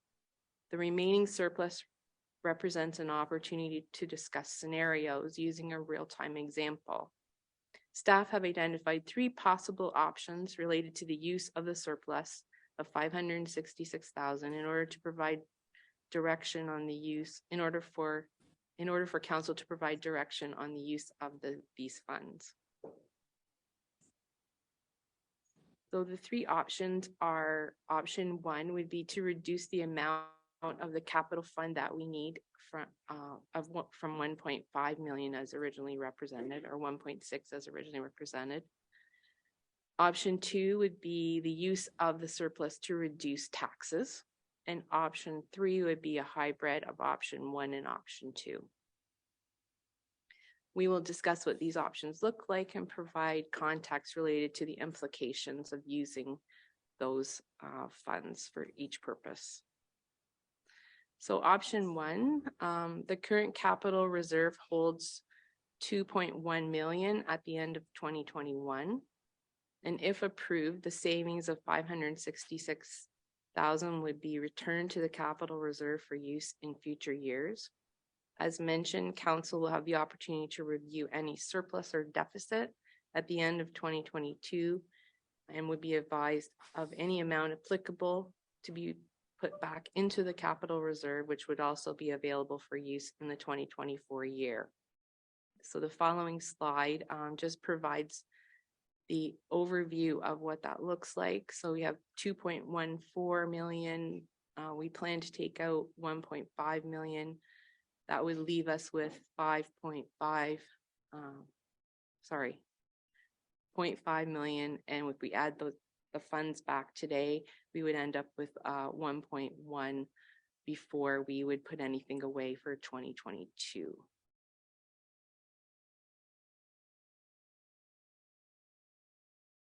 So the next slide is possible use of the surplus to reduce taxes. So should council choose to put the full amount into a tax decrease, we would be able to drop our tax rate to 2.29%. And in this scenario, we have some risk that the reduction in levy reduces the starting position for next year. And each year we would use the levy from the previous year to calculate what the tax rate increase would be. So if we reduce this year's base, we have a lower starting point for next year. And in this scenario, we also would reduce the reserve by 566,000. So there would be less funds available to draw upon in 2024 for any incremental needs because we did not replace those funds. The options available for council here are we could replace the capital fund and use the growth reserve instead of the capital fund in this case, but the results would be the same. You would still have a reduction in your reserves. One of the positive things would be that the ratepayers would experience a lower tax rate in 2023. The next slide just shows the result of what the reduction would be by tax class. And the levy would then be reduced to $41.8 million. So the next slide is the hybrid of option one and option two. In the last meeting, we heard that there was a potential for a scenario of 2.9%. So we use that as the scenario here. It still does add up to $566,000, but we could reduce the taxes. If we use 320,000 of this reserve, then we could put away $246,000 back into the reserve. You would just have a smaller gap between your base change and your reserve that you're not putting away. It would still reduce the levy to approximately $42 million and would offer a short-term rate reduction to taxpayers. So that would be at a 2.9%. And then the next slide just shows that per tax class and per, and that these are all per 100,000 as well. So just to recap, option one would be reduce the capital fund by putting it back in, reduce the amount of the capital funds needed this year by putting it back in, use all of the surplus to reduce taxes or a hybrid of option one and option two. And it doesn't have to be 2.9, it could be any number in between, whatever council is comfortable with. And that also the growth reserve could be interchangeable with the capital reserve as well. So the only thing that is not included in today's report from the reports you heard today was the HR portion. So the 0.5% or the 0.5% is not included in these numbers. So should council make that decision to implement it, we would have to add that and make some changes to the presentations. The next slide are just some key dates that we were discussing earlier to bring back information on February 14th. And hopefully public consultation within that term would still enable us to have final budget approval by March 14th. So at this point, the recommendation would be that council provide direction with respect to the 2023 proposed budget. Thank you for that, Jen. This is where we open it up for discussion. What do you think? Councillor Jones. Thank you, Warden. Well, deferrals is always a game of chicken at some point, and not a real proponent of deferrals. I know this is a huge shock as far as, especially for our newer members. You know, you'd put it off and you're digging a hole, and the slippery slope gets slipperier, and it's hard to get out of that hole at some point. But some of the increases that we're seeing are things that we've decided on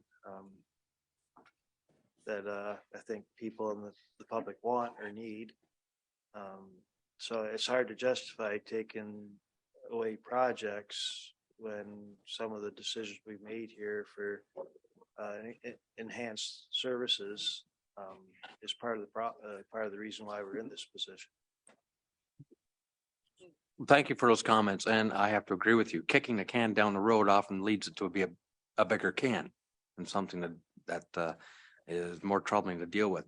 And you know, I appreciate Jen providing the information about how we robbed from, perhaps that's the wrong word, excuse me, how we used some of the growth reserve last year to bring us into a lower tax rate, which was helpful for at the time.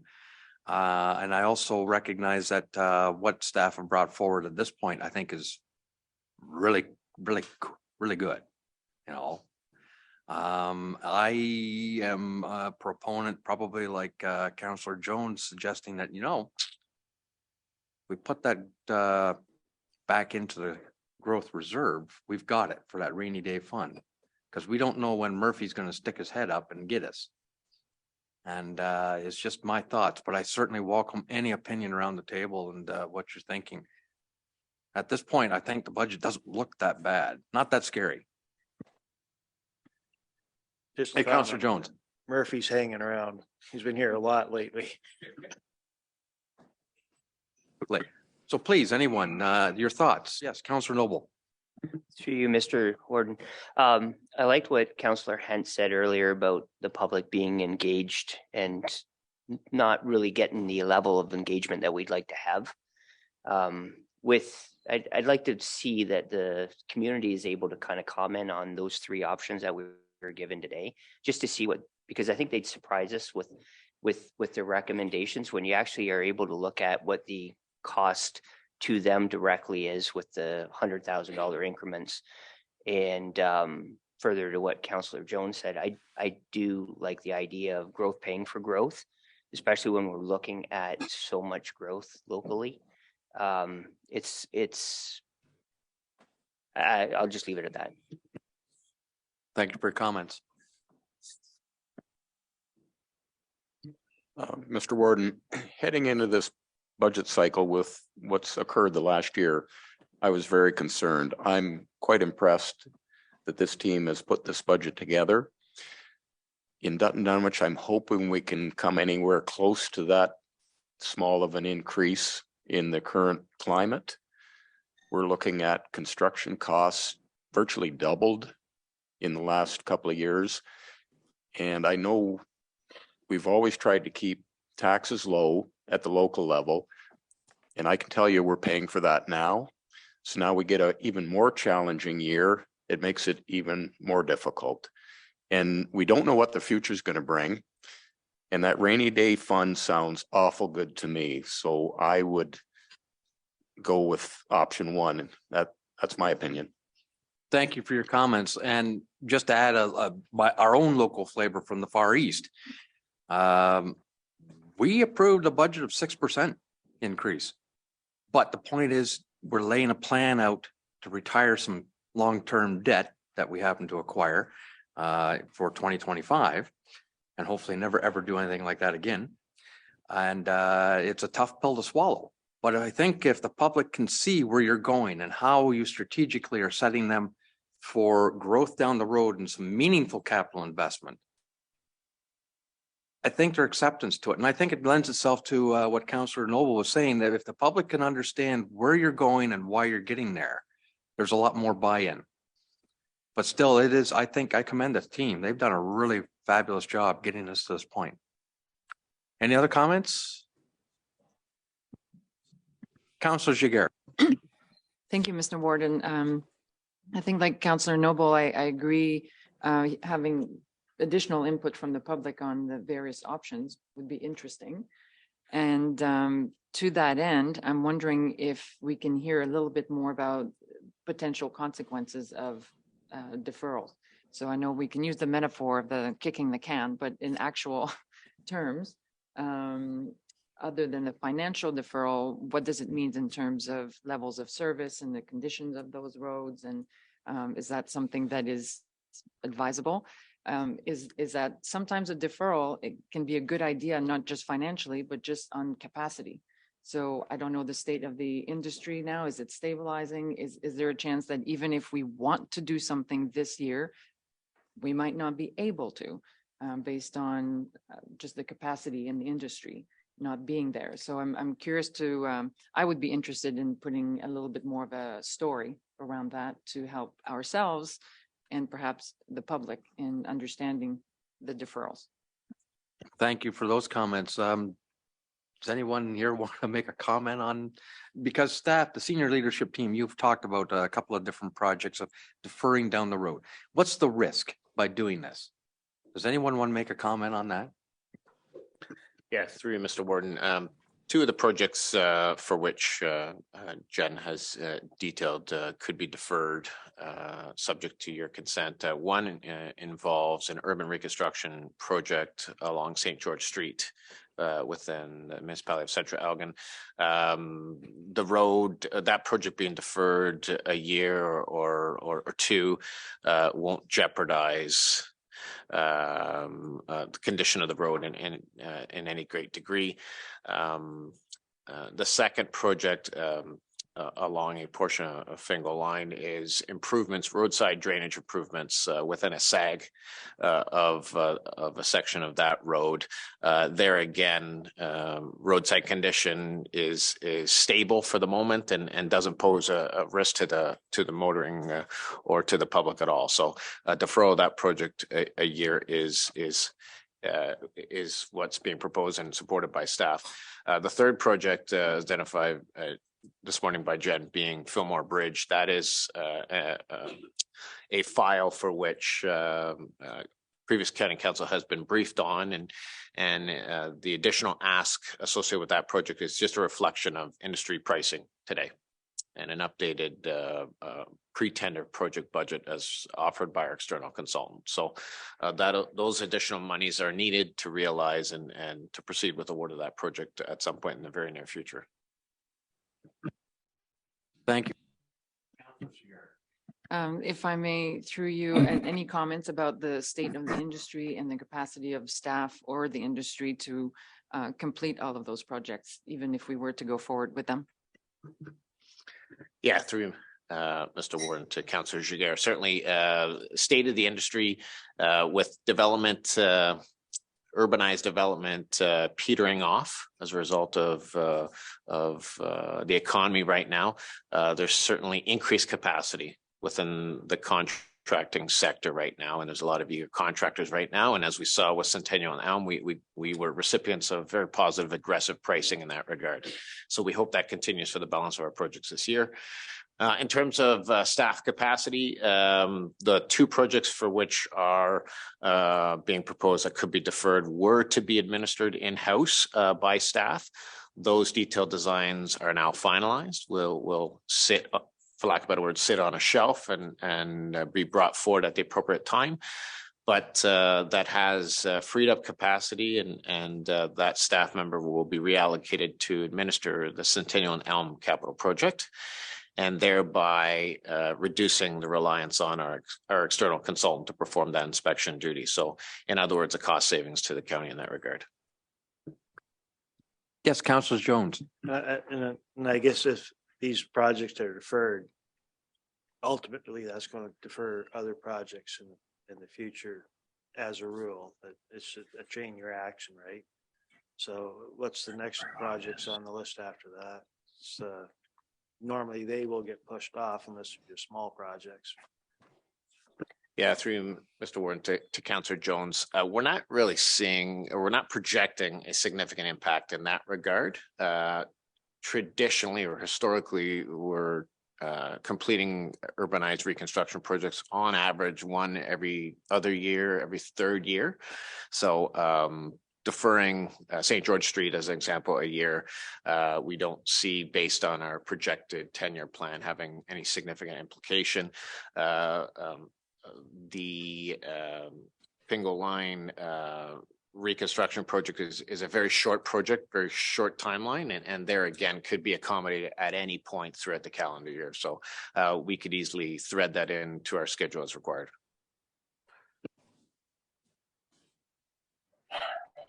Councillor Jiguer. All right, we'll take you, Deputy Warden. Yes, thank you, Mr. Warden. Certainly, I guess from my perspective, I think this is one of the best budget presentations that I've seen in recent years. Certainly, staff has done a good job of breaking it down and explaining it. But as I sit here with my taxpayer's hat on, and I don't know how far the member municipalities are along with their local budgets. West Elgin, I know my treasurer is working early on it, and I'm hoping to see a glimpse of it here in the very near future. But as I sit here with my county hat on, certainly I know that kicking the can down the road doesn't do anybody good. It just makes it more expensive, and it has, like a snowball, a tendency to get bigger. But on the other side of the coin, I have to keep in mind that we're talking county issues here, and as we all sit as mayors of municipalities, we also represent our local council, and we have to keep in mind that the combination of both of them will ultimately end up in an envelope going to one taxpayer. And that taxpayer is going to be responsible for the decisions that we make here and the decisions that we make at our local council.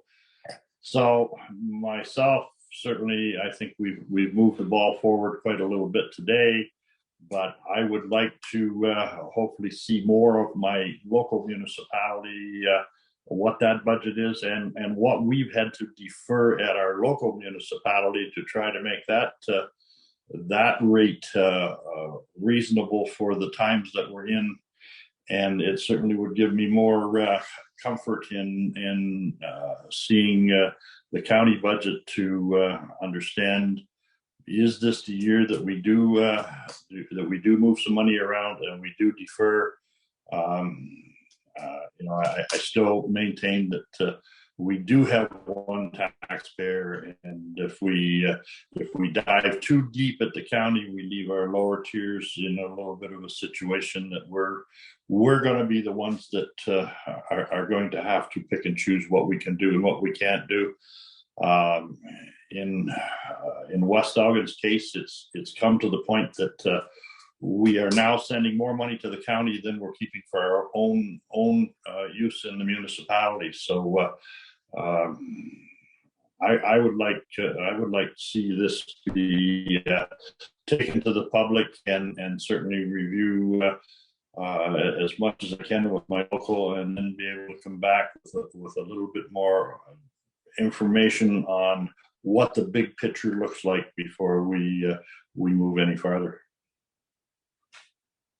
Thank you for your comments. I'm looking for some advice, I guess, from staff here. If we were to package up what we've got and take it to the county, or excuse me, take it to the public right now, what would your anticipation be on before we re-engage the budget again? Like, how much time do we give them to take a look at it? Any idea? Like, I'm just asking for a suggestion here.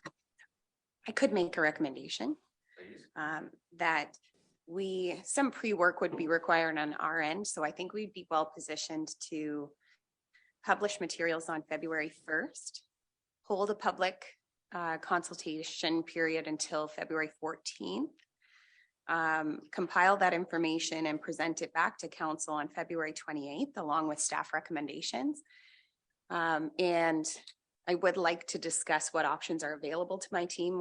We know of the obvious, which is to engage our public through the website, through social media channels, but would like to explore whether we have the capacity to hold a public information session or two through that period, and really promote it as best we can over that 2-week period to engage the public as much as possible.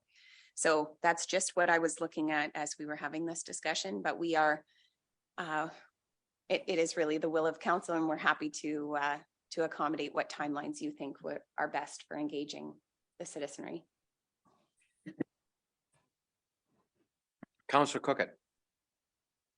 Thank you, Mr. Warden. I'd like to, I guess, underscore what Deputy Warden McPhail was talking about. And we're sitting in a situation here where we're wearing two hats, county hat and our local town hat. And certainly, speaking with my county hat on to start with, I would think it's a great budget. However, it's part of the whole budget, part of the whole, one taxpayer idea that, especially looking at Elmer, we're looking at a hefty increase in our tax base. So, in our taxes, and we'll try to bring that down as much as we can. So, if I'm looking at it from, my other hat, I would opt for option number 2, period.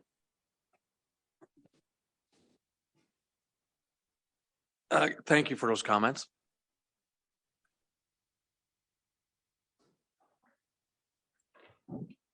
Councillor Widner. Yes, thank you, Mayor Ketchabah.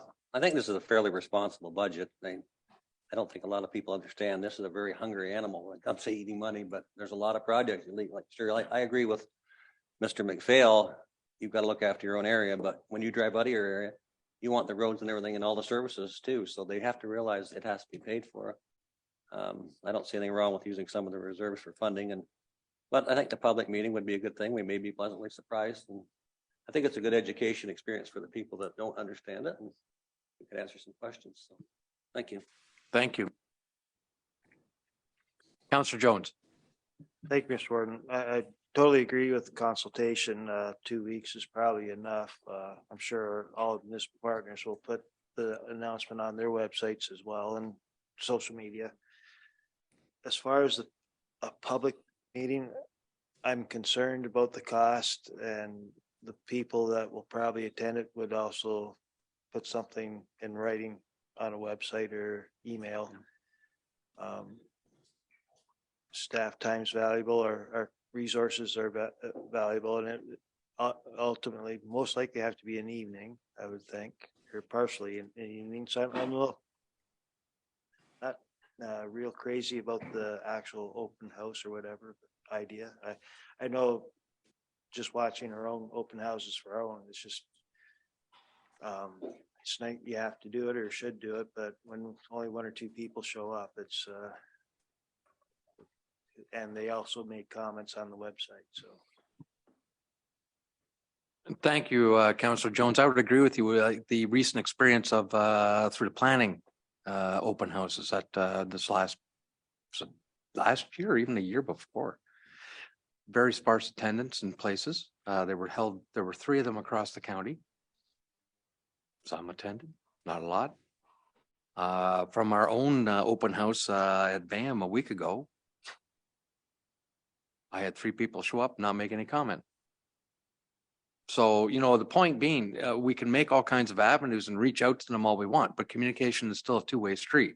So from what I understand here from you, we advertise it, put it on the website, invite any comment through social media. Maybe we'd be so bold as to put an ad in the paper or something saying, hey, the budget's here, it's available to county. If you don't have a computer, I'm sure we could probably get you a printed copy and encourage participation. But at the end of the day, if they don't wish to participate, now, if we put a 20% increase out there, I'm sure they'd participate. But at a 3.6, I don't know.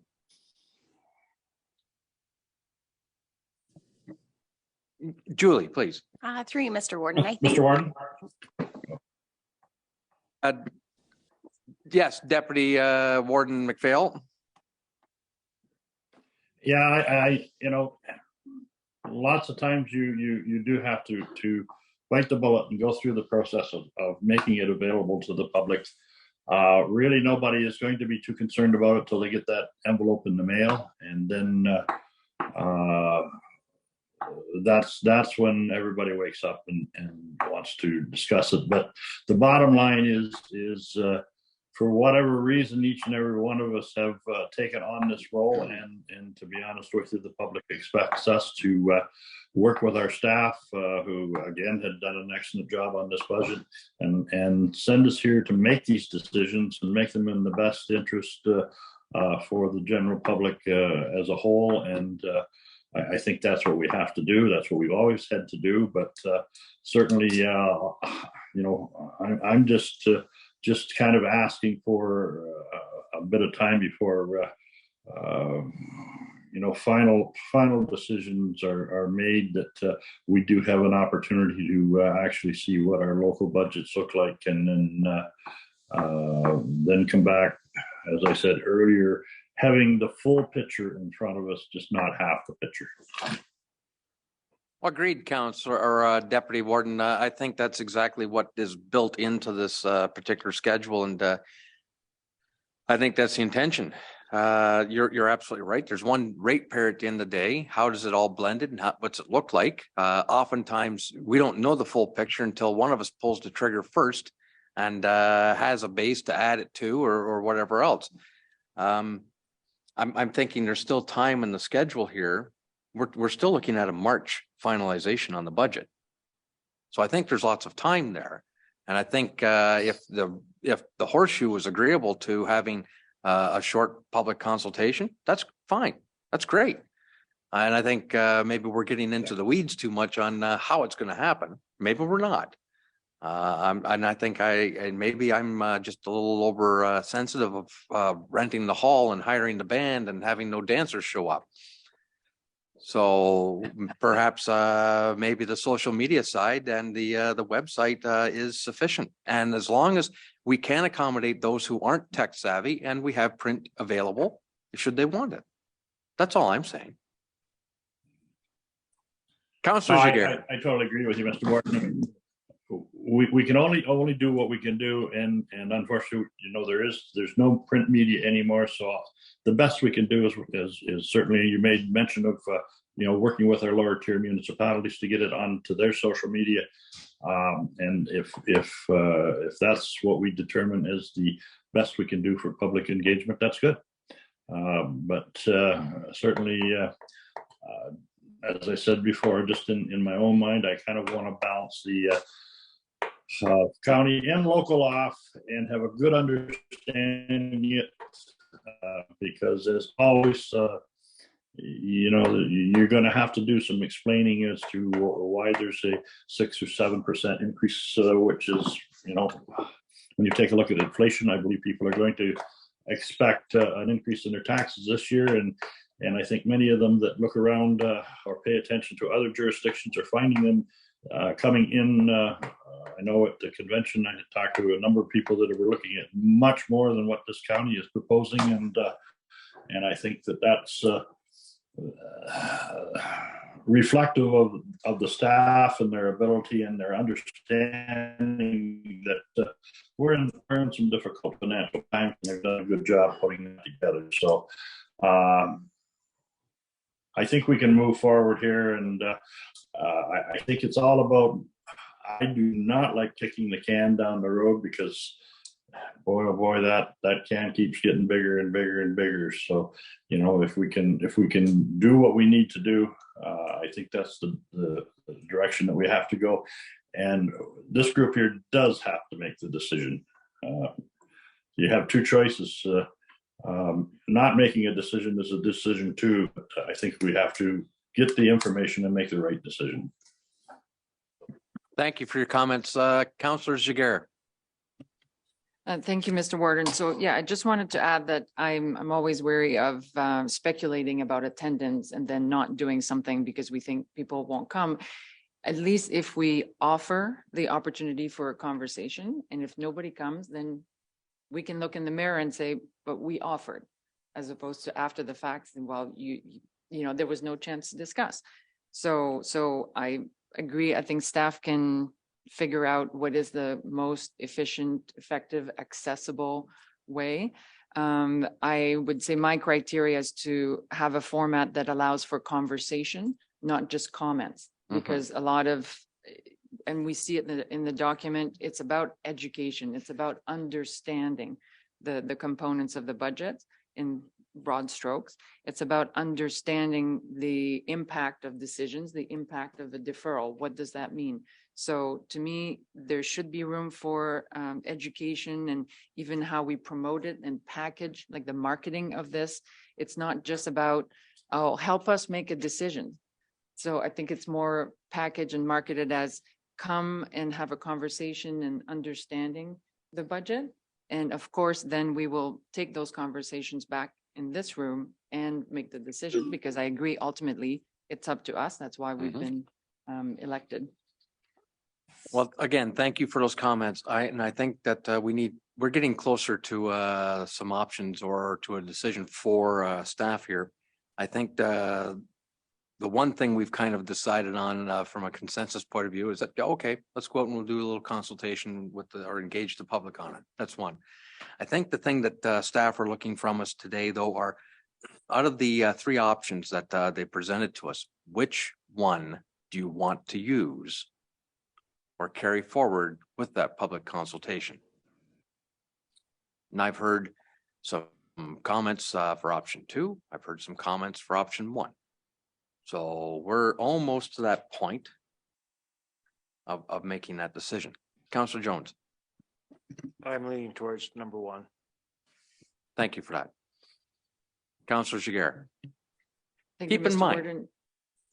just Yes, one, yes. keep in mind, we're still talking about a proposed budget. This is about putting meat on the bones. This is what it's going to look like if we do this. My understanding from Councillor Noble was the opportunity to share with the public the 3 options that we're considering. We're considering doing this, so perhaps I misinterpreted, but I thought, why not? So this is what council is considering. There's option 1, there's option 2, there's deferrals, and that's what I meant, like engage in the conversation as opposed to pre-eliminating options. That would be my suggestion. Any other thoughts from council? It's a valid goal. I get that. I guess I'm just like I'm saying, if this is what we're recommending at this point, follow this one. But here are 2 other things you might want to. What's the public think? I was just coming at it a different way. I was trying to show a little leadership there. That's all. Am I correct, Julie, that we're getting to that point of this is what you're looking for? Is you would like us to tentatively pick one? That is an option, as is the option of presenting options associated with the roundabout savings to the public.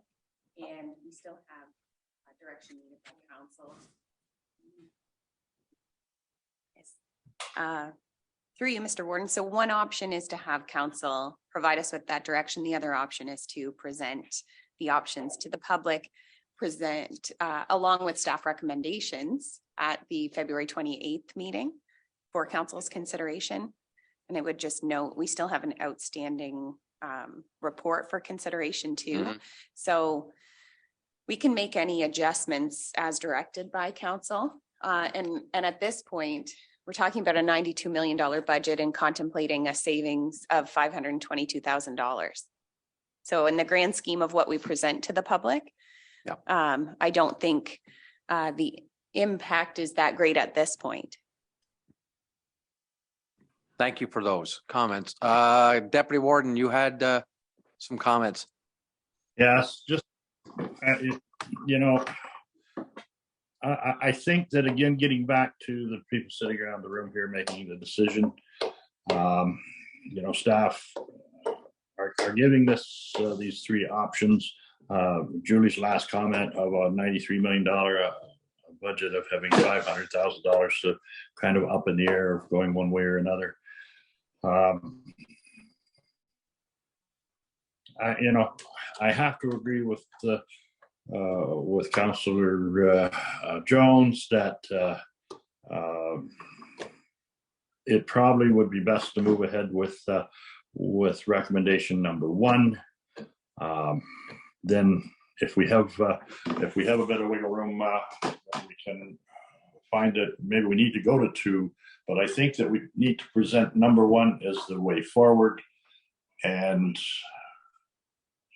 modify that as we get more information. So I would recommend that we move with number one and then see where that takes us, giving staff the direction that they want. Does that suffice, Julie? Because there are a couple of things that we still have to hear about. Do we make that call now, or do we have to have that other information coming forward before we can make that? Do you want to defer this till after closed? No, I think we can adjust a All right. resolution so that it's generic enough to encompass council's direction. But I just to clarify, if we were to proceed with option one, we would still solicit input from the public on options 1 through 3. But Okay. we would present it as option one. Is that council's preference?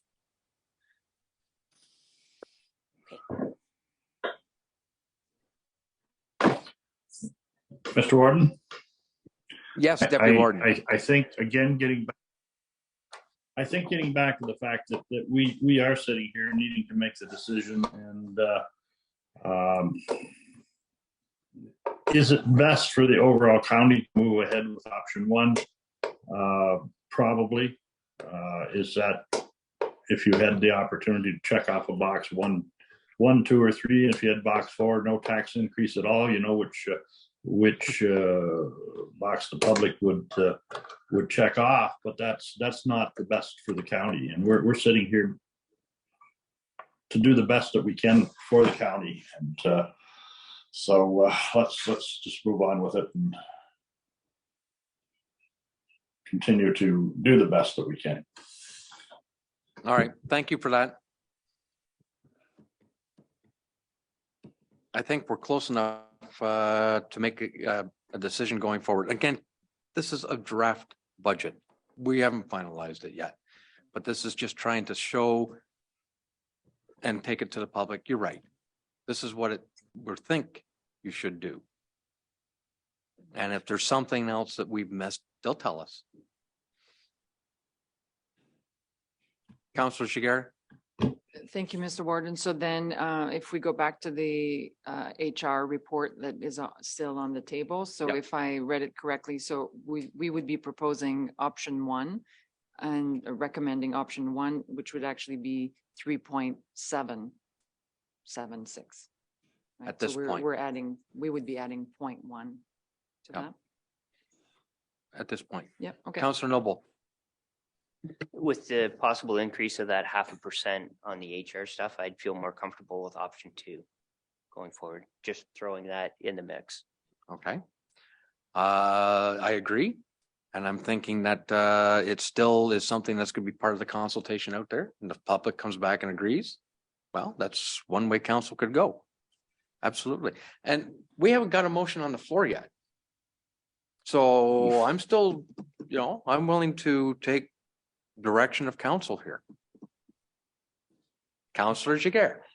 Thank you, Mr. Warden, because at this point I would consider option 3. Would be my preference is the hybrid.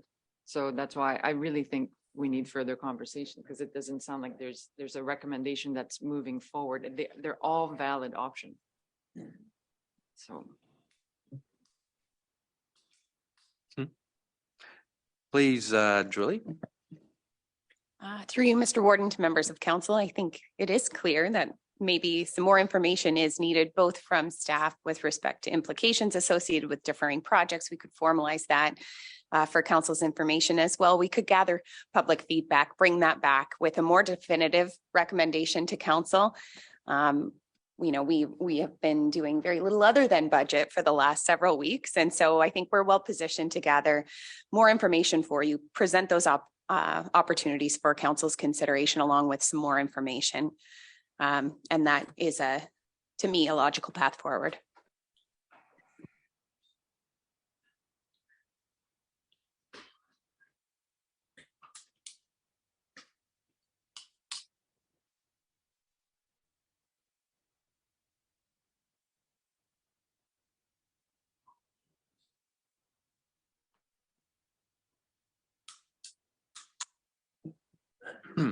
Not going to repeat it. So be it resolved that the 2023 proposed budget be adjusted as directed by council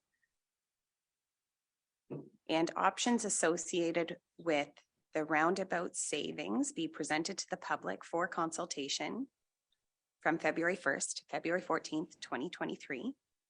And that the results of public consultation be presented to council along with staff recommendations at its meeting on February 28th, 2023. What do you think, Councillor Noble? I'll move that. All right.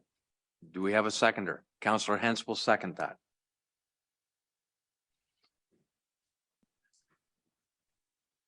And when you're ready.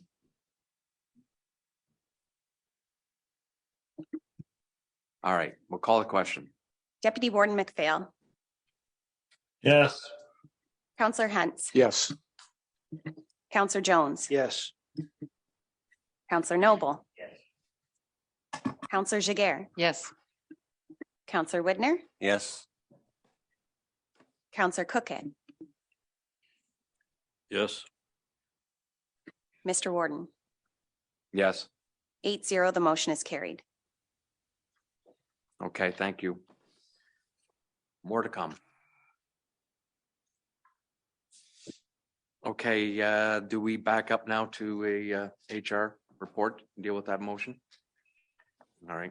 Does anyone need any more discussion on that 2.5%?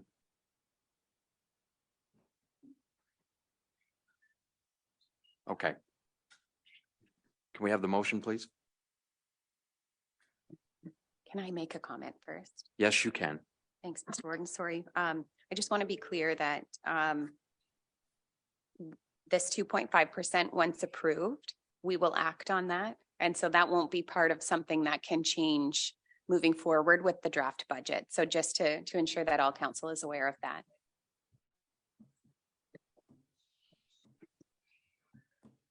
Thank you for that, Julie. Okay. Be it resolved that County Council approve a non-union economic adjustment of 2.5% effective the first full pay period of 2023. Excuse me, and that the necessary bylaw be prepared. Okay, do we have a mover and seconder for that? Councillor Jiguer will move. Councillor Jones will second. All in favor? Deputy Warden McPhail. Yes. Councillor Hens. Yes. Councillor Jones. Yes. Yes. Councillor Noble. Councillor Jiguer. Yes. Councillor Widner. Yes. Councillor Cookett. Yes. Mr. Warden. Yes. 8-0, that motion is carried. Okay, thank you. So now we're moving into section 7, council correspondence, items for information, 7.2. And 7.2.1 was a letter from Linda Drew with concerns regarding Elgin County COVID-19 vaccination policy for long-term care homes. I trust everyone's had opportunity to read it. Is there any discussion on this particular letter? Julie, did you have any comments or anything for it? I can. Our Director of Homes and Senior Services is on a ministry call right now, so unable to speak to this. But I do know that our administration policy 1.35, which is visitors resident absences during a pandemic, provides details supporting unvaccinated visitors to the home through a number of different means. One is outdoor visits, outings with visitors, as well any visitors who are attending our homes to visit with family or loved ones who are receiving end-of-life care. Those are certainly accommodated for unvaccinated visitors as well. And we do have the ability to schedule unvaccinated visitors to meet with their loved ones in designated areas of the home. So while we do still have a number of procedures in place, it hasn't been that long since we had COVID outbreaks, as recently as September, October of this year. I would just draw council's attention to paragraph 2, which includes some misinformation. I feel an obligation to clarify, which is that an unvaccinated employee was terminated and asked to return months later. I don't want to get into any specifics of personnel matters, but that is misinformation. Thank you. We would be happy to provide a written response on council's behalf to this individual as well, and detailing some of these aspects I've mentioned about the policy. Yeah. And if council requires any additional follow-up information, we'd be happy to bring that forward at a future meeting as well.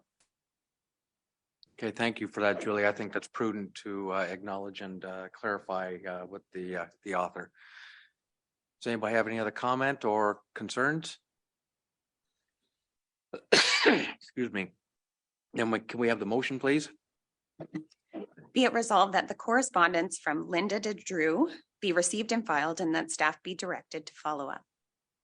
Okay, mover and seconder. Councillor Widner, Councillor Cookett will second. All in favor?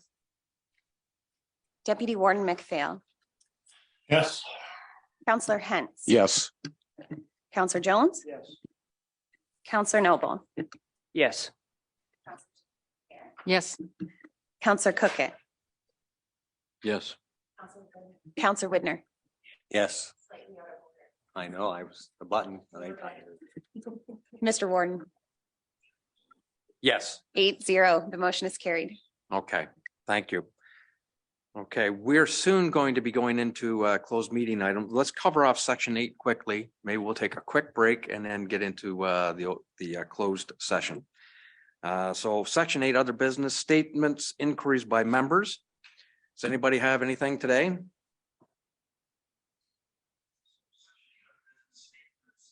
There's a couple of things that, and I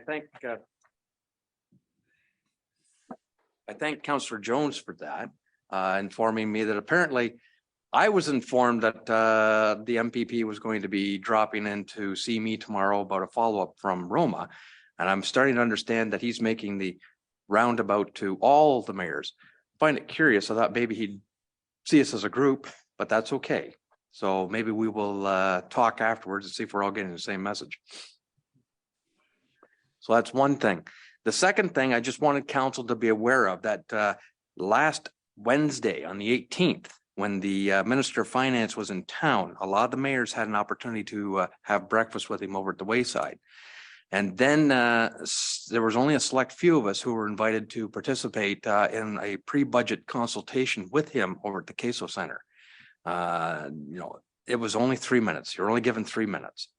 And from an elected official point of view, there were only 3 of us in the room.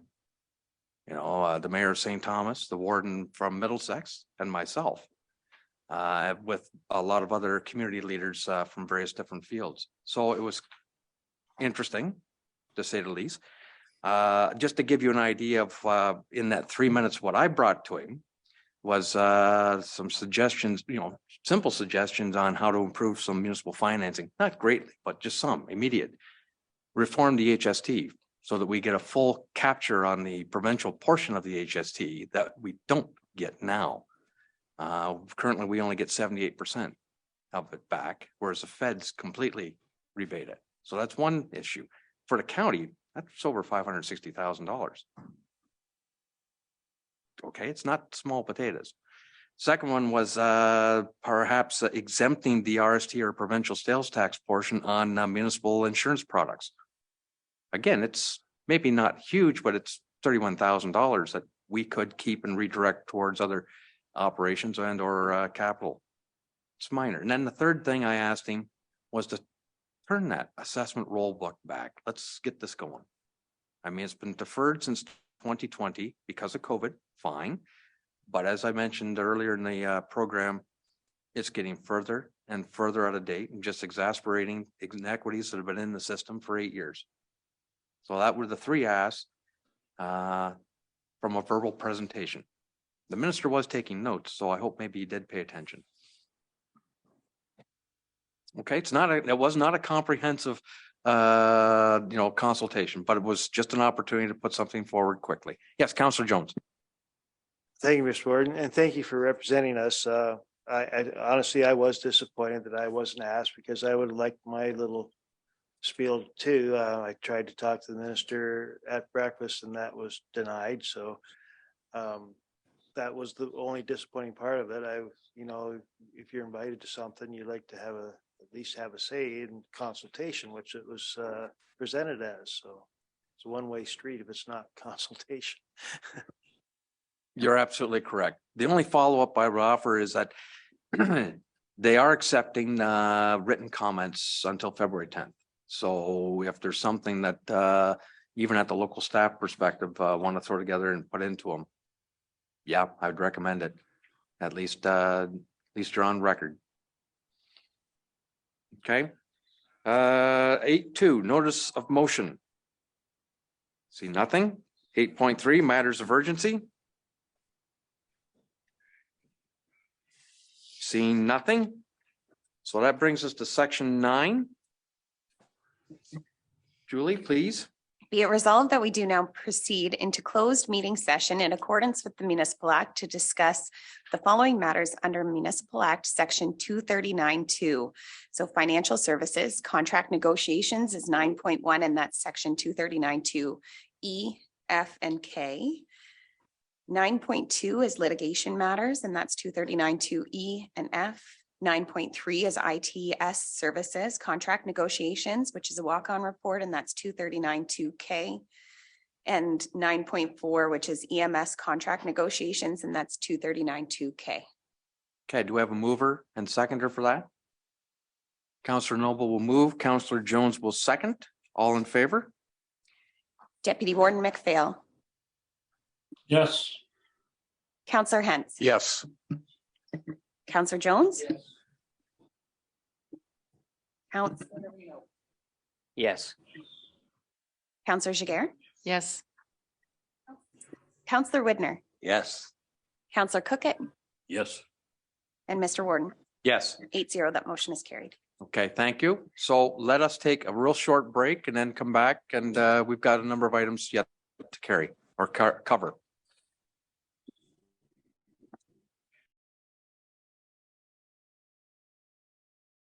Thank you and welcome back. We're at section 10, motion to rise and report. Be it resolved that we do now rise and report. Mover and seconder, please. Councillor Noble will move. Councillor Widner will second. All in favor?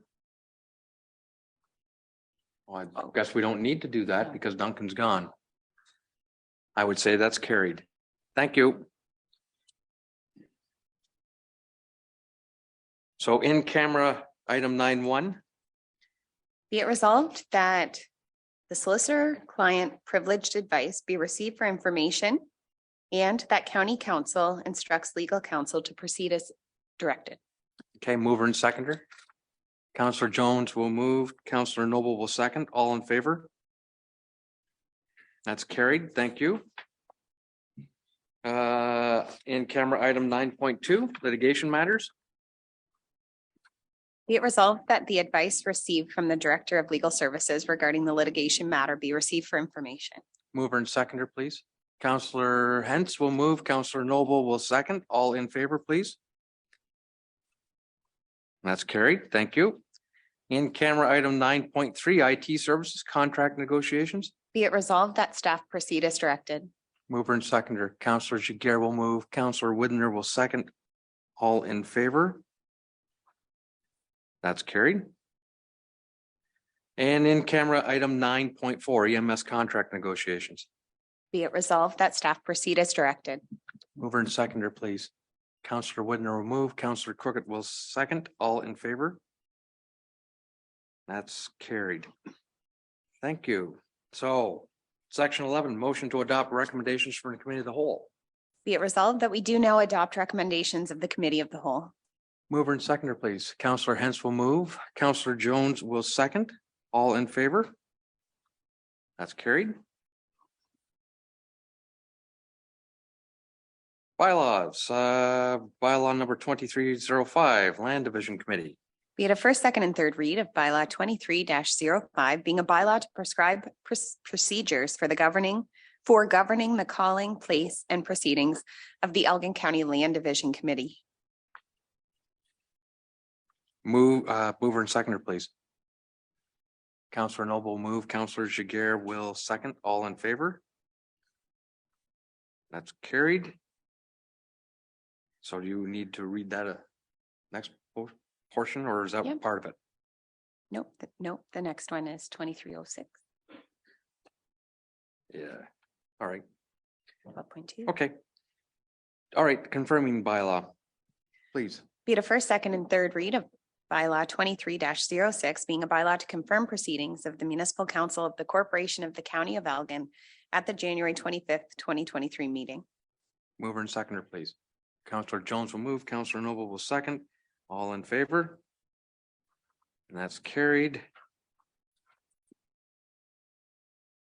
Which brings us to the adjournment motion. Be it resolved that we do now adjourn at 1:35 PM to meet again on February 14th, 2023 at 9:00 AM. Okay, mover and seconder. Counselor Hentz, Counselor Widner will second. All in favor? And we are adjourned. Thank you for joining us.